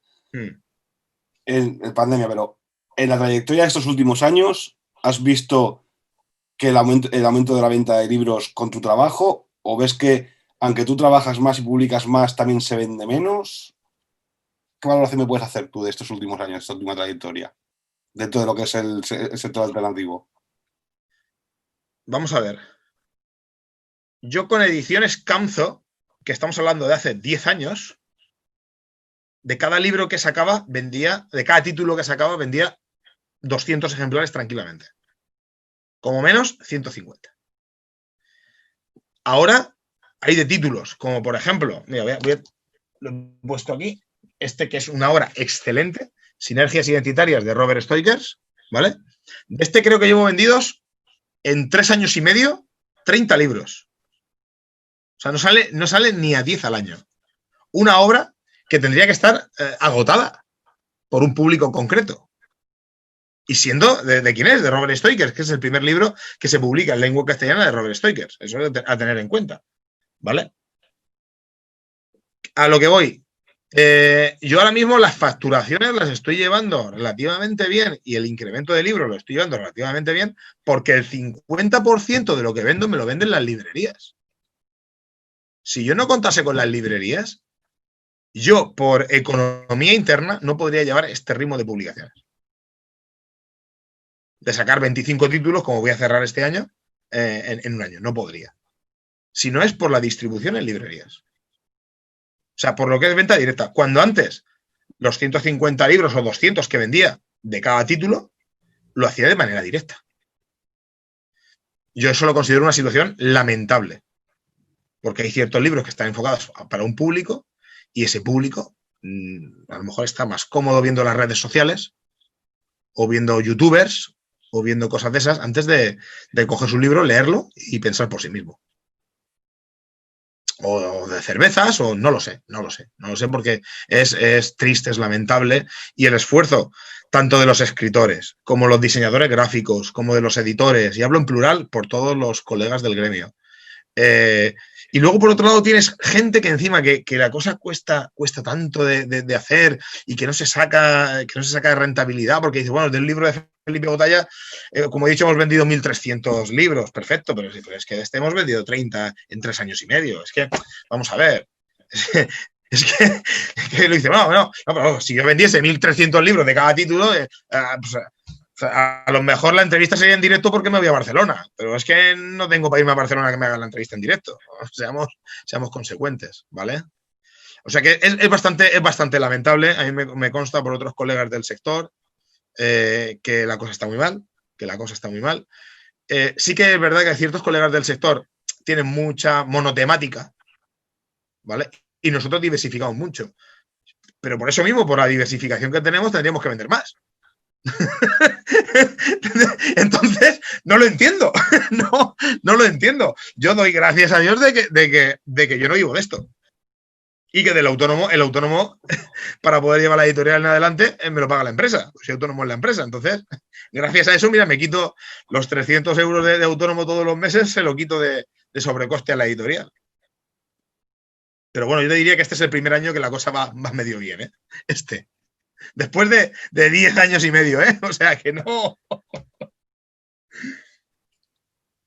Ahora, otra pregunta que además está relacionada con lo que acabas de comentar, y es que dices que te estás hablando un poco a papeleta de lo que son las librerías. ¿Alguna tienda portal que distribuye tus ediciones te ha presionado alguna vez por algún título de tu editorial? Y en caso afirmativo, ¿cómo actuaron? ¿Qué hicieron? Esto te lo respondo con una palabra. Nunca. O sea, mira, lo que no se puede hacer cuando hay ciertas temáticas que están estigmatizadas en esta sociedad es sacar una editorial y que el primer libro que sea un libro estigmatizado. Que el segundo sea otro estigmatizado. Y cuando lleves 15, los 15 sean estigmatizados. En ese momento, a ti ya te han vetado. Pero si tú te coges el catálogo editorial nuestro, verás que los libros de los cuales me podrían estigmatizar, primero son los menos y segundo son los últimos. Porque es la colección, en ese caso la colección Janus, ¿vale? De la cual hemos sacado 6 títulos. Alguno puntual de la colección Oplon, ¿vale? Y luego la diversificación es tan grande, es que como estaba antes comentando el amigo, yo he publicado libros de poesía. Es que ahora mismo, mira, aquí tengo uno concretamente que ayer estuve hablando con el autor, porque voy a sacar otro libro de poesía.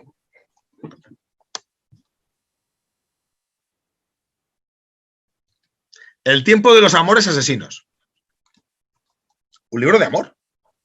Más, mira qué bonito. 2 novios ahí dándose un beso, ¿vale?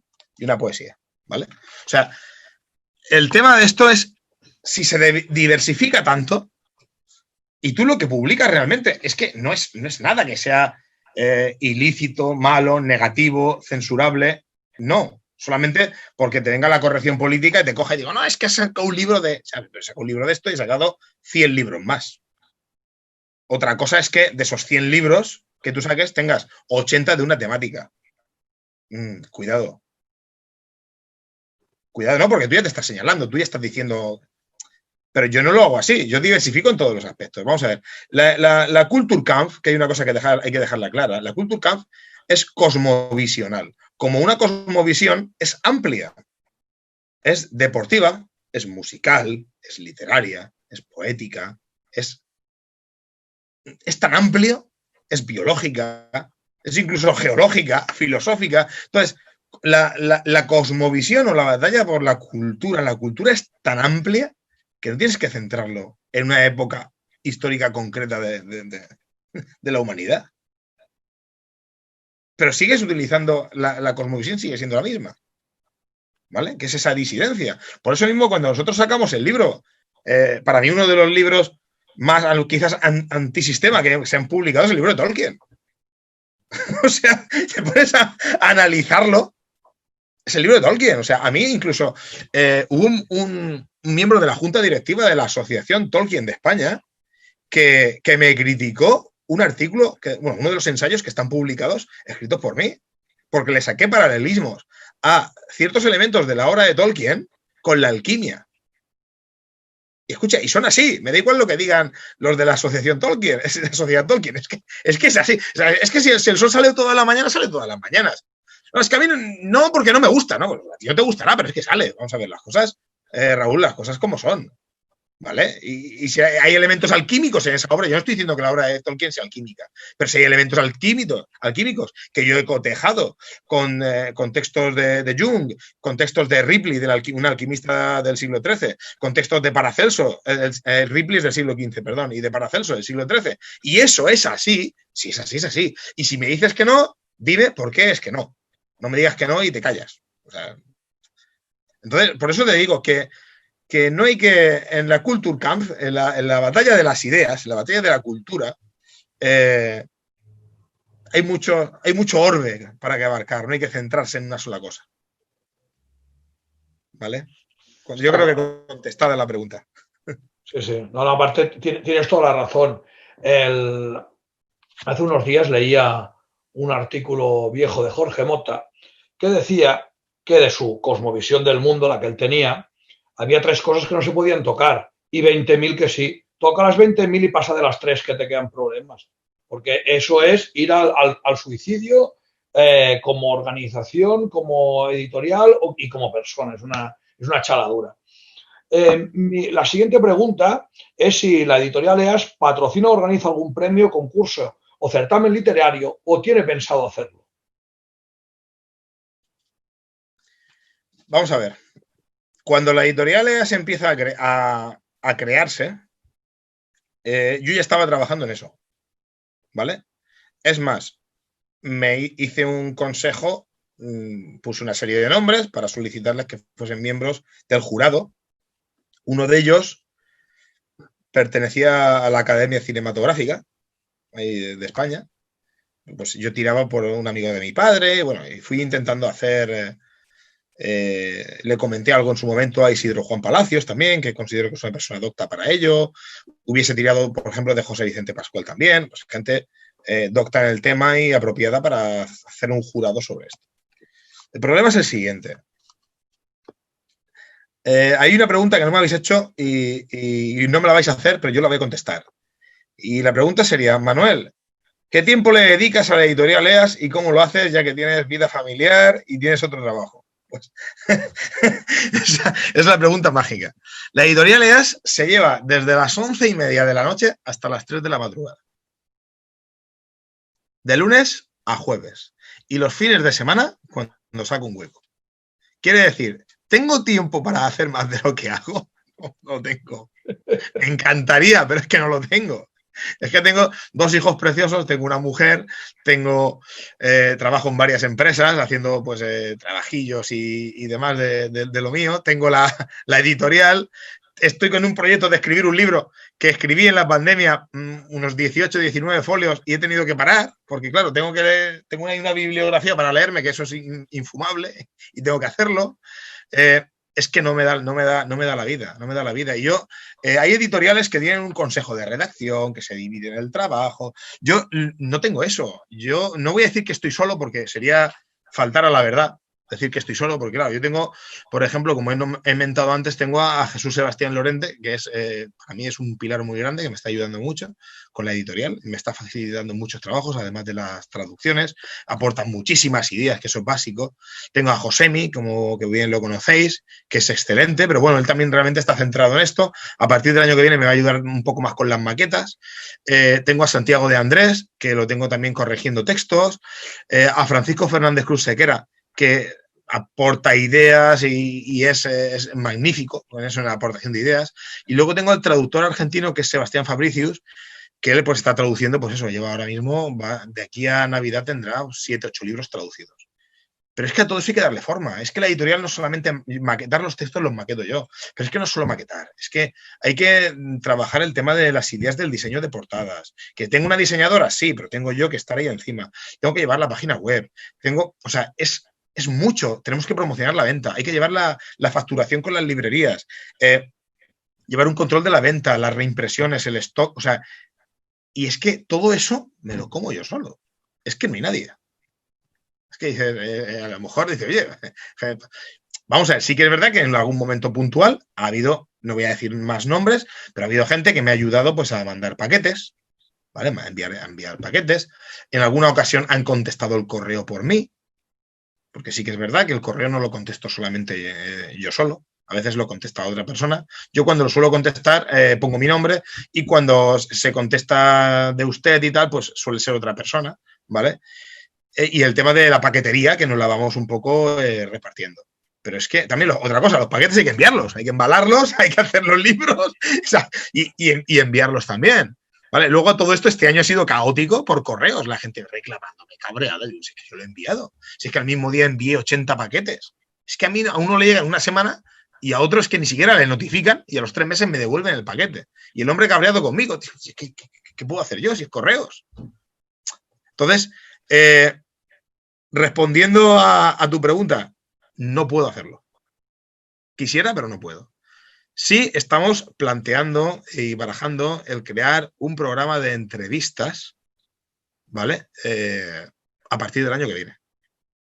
No como esto, no van a ser directos, pero se van a entrevistar a todos los autores y colaboradores que han pasado y van a seguir pasando por esta editorial.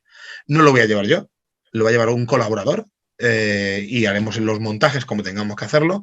Y la idea es que de manera bimensual se vayan subiendo al canal de YouTube nuestro las entrevistas que se vayan haciendo, ¿vale? Ese sería el siguiente paso que vamos a hacer. Porque a lo mejor no te interesa un libro o no te interesa un autor y después de escuchar esa entrevista de media hora, pues dices, oye, pues creo que sí que me va a interesar, estaba equivocado, ¿no? A todos nos ha pasado. Entonces, ese sí que va a ser el siguiente paso. El tema del concurso certamen literario. Oye, si me entra un colaborador y me lo propone y se encarga de hacerlo, mira, Manuel Quesada está aquí como plataforma para lo que haga falta, ¿vale? Eso yo siempre dejo las puertas abiertas a todo el mundo. Igual que si el día de mañana quiere venir otra editorial y hacer la misma historia que hace Oplon. Vamos, aquí estamos. Aquí estamos. Me parece muy bien y te digo que lo de las entrevistas es muy buena idea. Al final, no es que todo en las redes sociales sea el futuro, pero en el caso de la editorial tuya creo que eso lo llevas muy bien. Es muy fácil pedir la web. Ese tema lo lleváis muy bien, que hasta un gañán como yo que me da igual, hazte la idea de que yo a Fides le pido los libros por WhatsApp. No le mando ni email porque eso es complicado para mí y le pago en persona. O sea, imagínate a qué nivel estamos. Pero creo que tú, mirándolo desde fuera, no lo que me interesa a mí, sino lo que interesa al mundo actual, eso lo llevas muy bien. Y en lo de las entrevistas es muy interesante. En cuántas veces no, por ejemplo, en el caso mío, pues que sigo el programa de Cuarto Milenio, antes Milenio 3, yo me he comprado libros porque he visto a la persona entrevistada. Ahora no te sé decir cuál, pero de las últimas horas de José Antonio, que pensé, ¡buah! El mismo rollazo de siempre. Lo sacaron en Cuarto Milenio y por eso lo compré. Entonces, bueno, pues creo que es ese tipo de cosas que en alguno puede ser al revés, que puede ser algún autor que sea muy interesante, pero luego en persona no tenga magnetismo. Pero es como un Gonzalo Rodríguez. Si tú lo ves hablar, te compras el libro y ¿por qué no hace camisetas con su cara? Que si no te las compras también. Es eso. La siguiente pregunta la has medio contestado durante todo el rato que llevamos, pero pues si quieres añadir algo más, que era sobre tus planes de crecimiento a medio y largo plazo, o si prefieres continuar como hasta ahora. Pero si ya nos has dicho que estás colaborando con los argentinos y con los chilenos. Sí, vamos a ver, y eso. Mira, voy a adelantar algo, mira, porque como puedo tenemos la plataforma ahora, esta gran entrevista que me estás haciendo, Raúl, y Jordán y compañía. Vamos a ver, con estos argentinos y chilenos, son excelentes, que no puedo decir nada. Ahí en Chile yo estoy trabajando con Carlos Videla, que además le he publicado 2 libros, El espíritu del fascismo, y recientemente le he publicado el de Memoria de la sangre, ¿vale? Que es de los orígenes ocultos del nazismo a Miguel Serrano y la renovación del mito heroico, ¿vale? Y Carlos Videla pues lleva un poco la línea editorial de Ignacio Carrera Pinto Ediciones, y luego el editor como tal es Erwin Stock, y con ellos la relación no puede ser mejor, ¿vale? Con los señores de Nomos estoy en contacto con Esteban Montenegro, pero la idea, hemos dado un primer paso, hacer una cooperación, trabajar en esa línea, pero tiene que ir más allá. O sea, la idea no es solamente hacer una cooperación editorial. La editorial o este sistema de trabajo es como lo de Josemi. Llega un momento que Josemi y yo somos uno. O sea, no hay un Oplon y hay un EAS. Y yo creo que cuando alguien se mete en la web de EAS no se percibe una separación, no. Con esta gente tenemos que ir más allá, porque es verdad que existen excelentes autores en Chile y en Argentina, pero excelentísimos autores, igual que los hay aquí en España, por supuesto, ¿no? Igual que los hay en Europa y en cualquier parte. Y son desconocidos para nosotros. ¿Cómo narices nosotros, teniendo el mismo idioma, en la misma cultura, o muy similar en un 90%, ¿vale?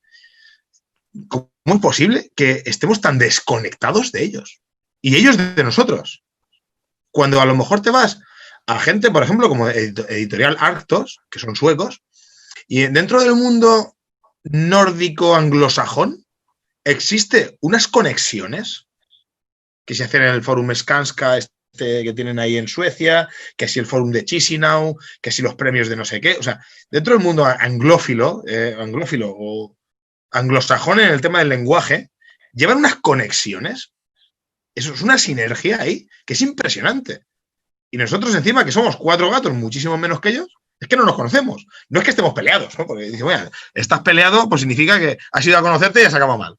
Pues mira, se ha dado el paso de conocerte, pero es que no nos conocemos. Y es algo lamentable, es una pena. Entonces, esta conexión que estamos haciendo ahora tiene que ir más allá. Eso el tiempo lo dirá, pero tiene que servir como una plataforma de integración cultural en la misma batalla de las ideas entre, ya no hablo de España, sino hablo del concepto Europa e Iberoamérica. Y ahí se debe hacer un nexo de unión. ¿Vale? Entonces, la línea, lo estoy anunciando así, porque, por ejemplo, esto no lo he hablado con Esteban Montenegro. Entonces, cuando vea esto, se va a decir, mira, Manuel me lo está diciendo de manera pública, oficial, ¿no? No, me lo podía haber dicho aunque sea por WhatsApp, ¿no? Se va a enterar por mí de esta manera. Por Raúl y por Manuel se va a enterar. Entonces, va un poco por ahí. Yo quiero que esto vaya más, que no sea una cosa simplemente de pasarnos textos y la cosa se quede ahí. Yo con Carlos ya lo he hablado, vamos en la misma sintonía y quiero pues hablar tranquilamente con Esteban para, con el tiempo, esto no es una cosa de 2 días, ¿no? Es una cosa con el tiempo, se vaya trabajando y llega un momento en que nomos sea EAS y EAS sea nomos, cada uno con su identidad en su país, pero al final seamos uno. O sea, la cosa debe crecer y debe expandirse en ese sentido. ¿Y por qué no pueden haber congresos editoriales en ese sentido? Igual que lo hacen los de Scans Forum estos o el Forum de Chisinau, por ejemplo. ¿Por qué no pueden haberlos? ¿Por qué no puede haber cada año un forum en una parte? ¿Por qué no se puede integrar todo de esa manera? Yo pienso que es un paso que se debe de dar.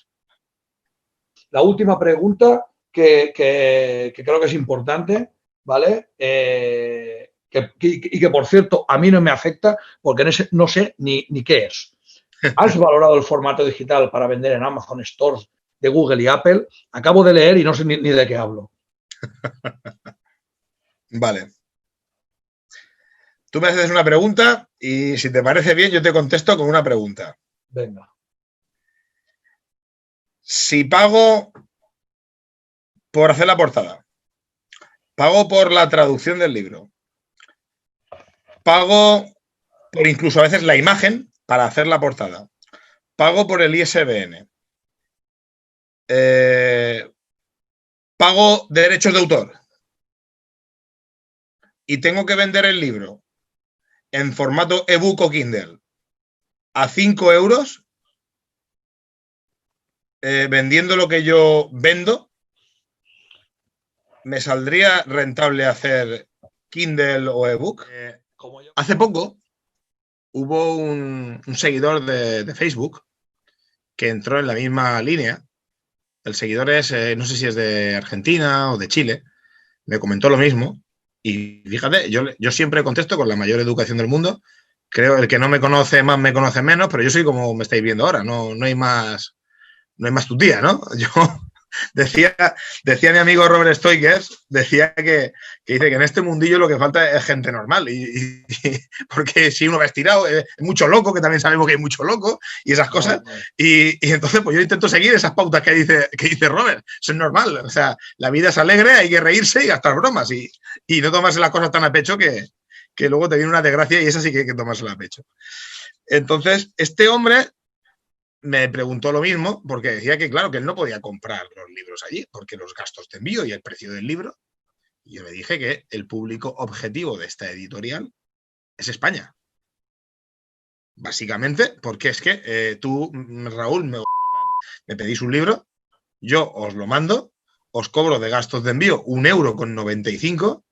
Incluso en la página web, si os gastáis 80 euros, los gastos de envío son gratuitos. Un ejemplo, ¿vale? Compráis 4 o 5 libros, no hay gasto de envío. Hacéis incluso, me mandáis un email que lo sabéis y se decís, oye, mira, Manuel, vamos a pedirte 10 libros del mismo título. Tenéis precio especial que se os hace un descuento también, ¿no? Bueno, y gastos de envío gratis. Entonces, claro, esta persona se sintió ofendido porque yo le dije que mi público objetivo era el de España y dijo que esto era una editorial retrógrada porque había dicho que el público no, es que a mí en Argentina, si yo voy en Argentina a lo mejor, o en Chile, o en Bolivia, o en Perú, o en Ecuador, que me compran libros, o en México que me compran libros, pero es que a lo mejor vendo 20 libros al año. 20 libros al año, o 25, al precio normal, le saco más que si vendiese 100 libros a precio ebook o a precio Kindle. Le saco más. Y yo lo que tengo que hacer es cubrir los gastos de producción. Porque yo he entrado en la dinámica de tener que pagar por todo por el volumen que estoy cogiendo. Si yo trabajase como a lo mejor otra editorial colega o como, por ejemplo, trabajaba yo en su momento con Ediciones Camzo, que la corrección de texto me la hacía un amigo. ¿Qué quería? Un libro. La portada me la hacía otro amigo. ¿Qué quería? Otro libro. La maquetación la hacía yo.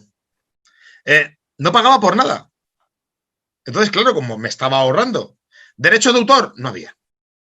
Porque eran obras que picábamos los textos, como en la obra de Gobineau, picábamos el texto, y el que picaba el texto, que podíamos compartirlo entre un amigo y yo, picábamos los textos entre los dos, un libro. ¿Qué me costaba a mí sacar un libro, por ejemplo, El hombre y las desigualdades raciales? Por ejemplo, pues me costaba 6 libros a precio de coste del libro. ¿Qué me puede costar a mí ahora mismo sacar un libro?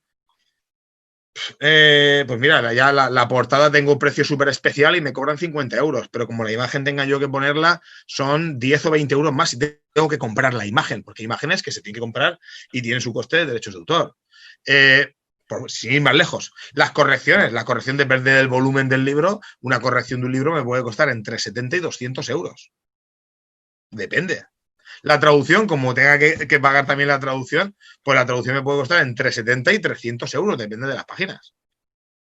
Entonces, si tú le sumas a un libro gordo 300 euros de traducción, más 200 euros de corrección, más el diseño de la portada, más... Es que no salen los números. Es que no salen los números. Ahora, ¿podría yo publicar 100 títulos en 5 años? No. Me iría a lo que hacía con la antigua editorial. Saqué 30 libros en 5 años y ahora llevo 100. Entonces, ¿me merece a mí en estos momentos la pena sacar ebook? No. ¿Voy a sacar ebook teniendo libros en stock? Tampoco. Me estaría haciendo la autocompetencia en mí mismo. Claro.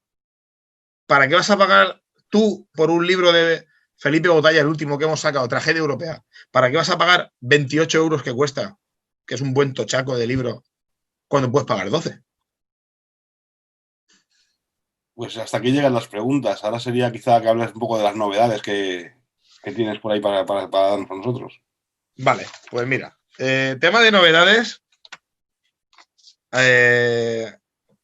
Iba a decir, es que me he puesto aquí a escribir las novedades y digo, pero si esto es a corto plazo.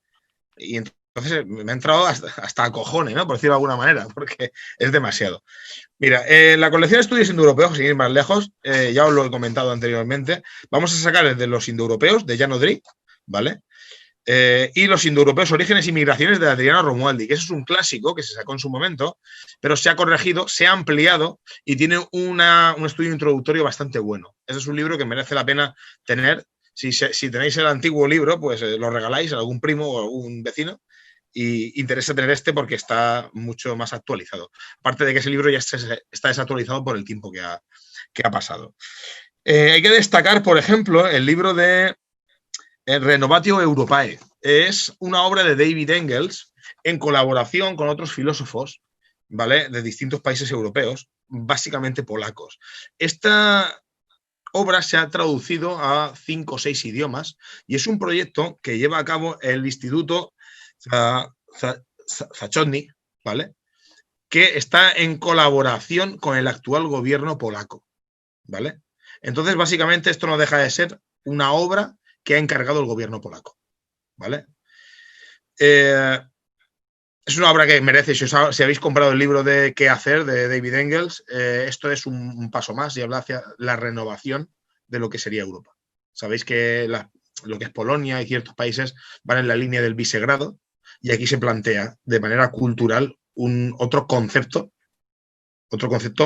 sociopolítico y económico de lo que es Europa. Otra Europa, ¿vale? Entonces, es un libro bastante interesante, ¿vale? Vamos a sacar 2 libros de Carlos Blanco para no romper la línea de este gran escritor. Concretamente, el que más papeletas tiene en un futuro muy cercano es Europa, Tradición e Identidad, ¿vale? Tenemos también traducido y corregido de Tom Sunic, Informe Postmortem, por ejemplo. Me he saltado de la colección también de estudios indoeuropeos de Romualdi. Tenemos el problema de una tradición europea, que se va a publicar también.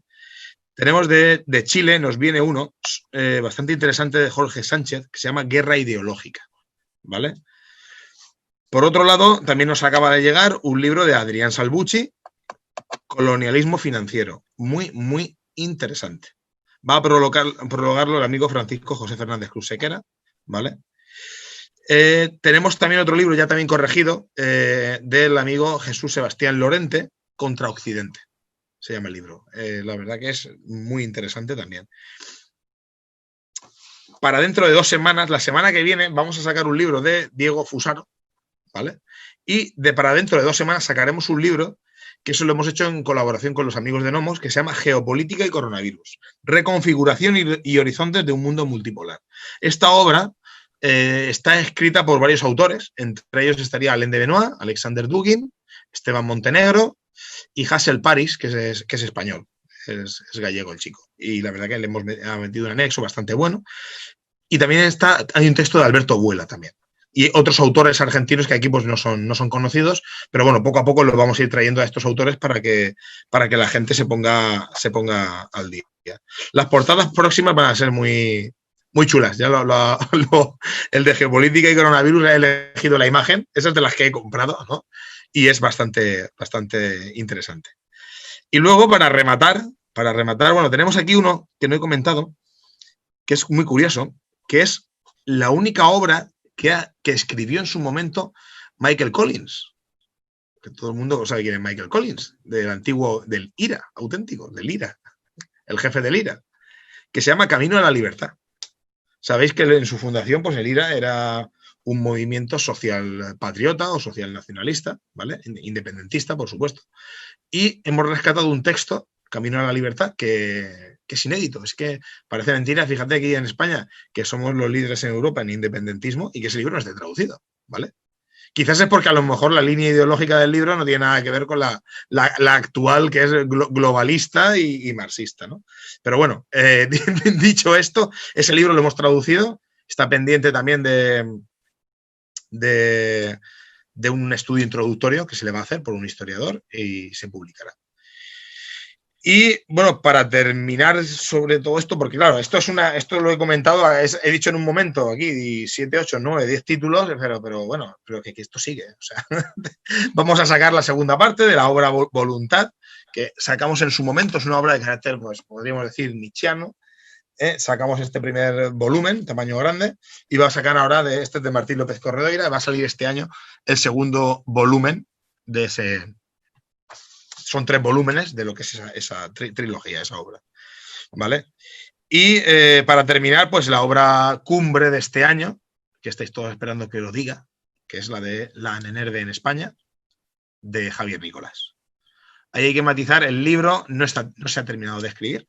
Pues todo el mundo, yo lo mandé a las redes sociales, lo moví un poco para ver un poco la reacción del público. Necesito saberlo para las previsiones de impresión que vamos a hacer, ¿no? Y ese libro van a ser unas 240 páginas, pero ojito, hay una cosa que quiero dejar clara. Este libro que casi todos tenéis, que es un tamaño de 23,5 por 16,5, que luego al meterle la tapadura pues se amplía. Es un libro bastante interesante y un buen tamaño, gordo, buena calidad y demás. Bueno, las 240 páginas que yo digo son más grandes que estas. O sea, no nos vamos a 23,5 centímetros, sino que nos vamos casi a 28, más lo que es la portada. Y la anchura no nos vamos a 16,5, sino casi a 18. Entonces va a ser un libro que, para que os hagáis una idea, en un formato A5 son unas 400 páginas. ¿Vale? ¿Por qué lo hemos sacado en ese formato, que queda más reducido, más fino? Pues muy sencillo. Porque este libro, que se llama La Anenerbe en España, va a ir seguido dentro de un año con la Anenerbe Sociedad Científica de las SS, que van a ser cerca de 500 folios, una obra ya en condiciones, que hablará de todos los departamentos, excavaciones y demás de la Anenerbe. La mayor obra que jamás se ha escrito en lengua castellana. Bueno, en lengua castellana no, a nivel mundial, ni en castellano, ni en alemán, ni en inglés, ni es más, la mayor obra que existía hasta el momento la escribió un canadiense y Javier Nicolás se puso en contacto con el hombre y el hombre, pues la verdad que está entusiasmado con lo que vamos a sacar, porque hay textos inéditos pues, de Otto Rahn, de Carl Maria Wilwood, en el caso, por ejemplo, del libro este que hablamos ahora, que es el de Nerve en España, pues se van a poner las cartas personales de Santa Olalla, que era el hombre de la SS Nerve en España, directamente con Walter Gropius y con Himmler. O sea, esas cartas siempre han sido inéditas. Javier Nicolás ha podido acceder en el Museo Arqueológico Nacional a las 40 cajas arqueológicas de descubrimientos arqueológicos que hizo Santa Olalla y a los documentos de Santa Olalla. Se ha accedido a toda la documentación a vida y por haber, que eso no se os puede pasar ni por la cabeza. O sea, son 4 años de investigación sobre un todo completo. Es que cuando una obra es tan amplia no se puede definir con pocas palabras, ¿no? Se van a tratar temas, por ejemplo, pues mira, Julio Martínez Santaolalla con Wolfram Sievers, la Odessa privada de Julio Martínez Santaolalla, las excavaciones de Castiltierra de Segovia y de Canarias, que esas se desconocen, los viajes a la Alemania nazi que hizo Santaolalla, la correspondencia con científicos alemanes. Esos son algunos de los temas en cuestión que se tratan, ¿no? La relación de Santaolalla con los institutos arqueológicos alemanes, la interpretación aria de los visigodos que daba la Nerve y que analizó Santaolalla, la relación con Misael Bañuelos y los estudios de Misael Bañuelos, el viaje de Himmler a España, ¿vale? Ahí veréis, no voy a adelantar nada, si Felipe Botalla dista o no de las investigaciones que ha hecho el amigo Javier Nicolás, la cuestión de la judería de Toledo y las reliquias sagradas en base al Arca de la Alianza, ¿vale? El tema de el famoso robo de papeles de Himmler en Barcelona. Montserrat, pues ahí se habla de los tópicos con los monjes, la biblioteca y el Santo Grial, que también. En fin, es un libro único. Se va a sacar, como he dicho, en tapadura, edición de lujo, ¿vale? Y se hará una preventa, porque claro, al ser una edición de lujo tapadura, estamos obligados a hacer preventa porque no sabemos los libros que vamos a vender. Queremos hacerlo a tiro hecho. De manera que las personas que vayan a quererlo tendrán que reservarlo, tendrán que abonarlo, tendrán un precio por debajo, porque ahora mismo, por ejemplo, el libro del Hogar Ártico de los Vedas vale 3 euros más de lo que salió a la venta, ¿no? Tiene un 10% más de coste en la página web, se ha subido y tiene un 10% más. Entonces, dicho esto, se hará una orden de preventa, espero en 2-3 semanas tener ya los precios, tenerlo todo definido para poder anunciarlo y que todo el mundo pues tenga un mes para poder comprarlo. Porque sabemos que un libro que puede estar en torno a los 28 euros más gastos de envío o 25 euros más gastos de envío, no lo sé, estará por ahí, pues hay que tener ese dinero en la cartera, no todos los días se tiene. ¿Vale? Y luego, pues nada, antes de terminar, lo que sí que quiero pues es dar unos agradecimientos que tenía aquí apuntado a 5 clientes que tengo concretamente, porque es de bien nacido ser agradecido. Y tengo 5 clientes que, por su nombre de pila, ellos cuando escuchen esto, pues sabrán quiénes son, que no han fallado, salvo pues a lo mejor algún tema puntual, compran todo lo que saco en el momento que lo saco. Concretamente, dar las gracias a César, a Carlos, a José Manuel, a Ramón y a Jesús. Estas 5 personas están dentro del top 5, vamos a decirlo en inglés, del top 5 de los clientes de Editorial EAS. Y hay que agradecerles, la verdad, porque sobre todo César es una persona que a lo mejor en 1 año y medio no me compra ningún libro y luego me los pide todos de golpe. Entonces es un hombre que compra hasta los libros que yo le digo que no compre. Oye, mira, esto no lo compres, que no te lo recomiendo. No, que no quiero. Por colaborar. Pues nada, venga, vale. No voy ya. Entonces César, por ejemplo, es una persona que la verdad que es de agradecer, es de agradecer. Y hasta aquí llego yo, Raúl. Yo poco más, agradecer a la gente que ha estado aquí y ha aguantado, porque al final hemos estado 2 horas buenas aquí y que el libro de Nerve no hace falta que hagas publicidad si se vende solo. Escúchame, el libro mándaselo a Iker Jiménez a ver si te saca, hombre. Sí, sí, sí. No, vamos a hacer, No lo vamos a digo hacer de campaña broma, de ¿eh? No lo marketing. digo de broma. ¿Cómo? Y no lo digo de broma, ¿eh? O No, sea, no, yo ni tono tampoco, de ¿eh? Lo broma, vamos a hacer, lo vamos a hacer. no es de broma. O sea, yo creo que ahí puede ser un brutal banderín de enganche. Totalmente de acuerdo. Y no, y está en la lista. Está en la lista, se le mandará un ejemplar y nos comunicaremos con él para. Porque yo creo que se puede hacer un programa y además Javier Nicolás es una persona que para estar delante de. Vamos, es un crack, ¿no? Entonces, para estar delante de una pantalla y si tienen que entrevistarlo y demás, vamos, estuvo el amigo Isaac Peral allí por lo de su bisabuelo, ¿no? Con el tema del libro y demás. O sea, no tiene por qué no estar Javier Nicolás por un libro de tal magna investigación que se ha hecho. Es que no os puede llegar hasta el punto, porque yo, claro, hablo mucho con Javier Nicolás, hasta el punto en el que en el que se ha investigado y la información que ha sacado es algo alucinante. Aparte de la inversión capital que ha hecho en material original de colecciones completas, de revistas de la época, de libros, o sea, es algo alucinante, claro. Una persona como él que sabe 5 o 6 idiomas perfectamente, es que es la ventaja, ¿no? Nosotros no podemos leer tanto porque fallamos en los idiomas también. A mí me pasa. Yo entre el tiempo y que a veces intento llegar a tipos de lectura que mi mente no está aún preparada para eso. Como buena noticia te diré que hay varios montaraces ya diciéndome, cuando pedís el de la Nenerve, lo pedimos entre todos. Así que yo creo que será un éxito total y nada, te felicitamos por habernos atendido, por haber compartido este rato y creo que tu editorial ganará muchos enteros y muchos fans, al menos en nuestro círculo privado, a partir de ahora, aunque muchos ya sabes que vamos adquiriendo los libros o de una manera u otra. Te agradezco mucho que hayas compartido este rato con nosotros y espero que continuemos colaborando. Pues nada, la gratitud es mutua. Muchísimas gracias a vosotros. Muchas gracias, muy buenas noches. Buenas noches. Bueno, pues señores, aquí damos punto y final al concilio de esta noche. Espero que hayan disfrutado tanto como nosotros.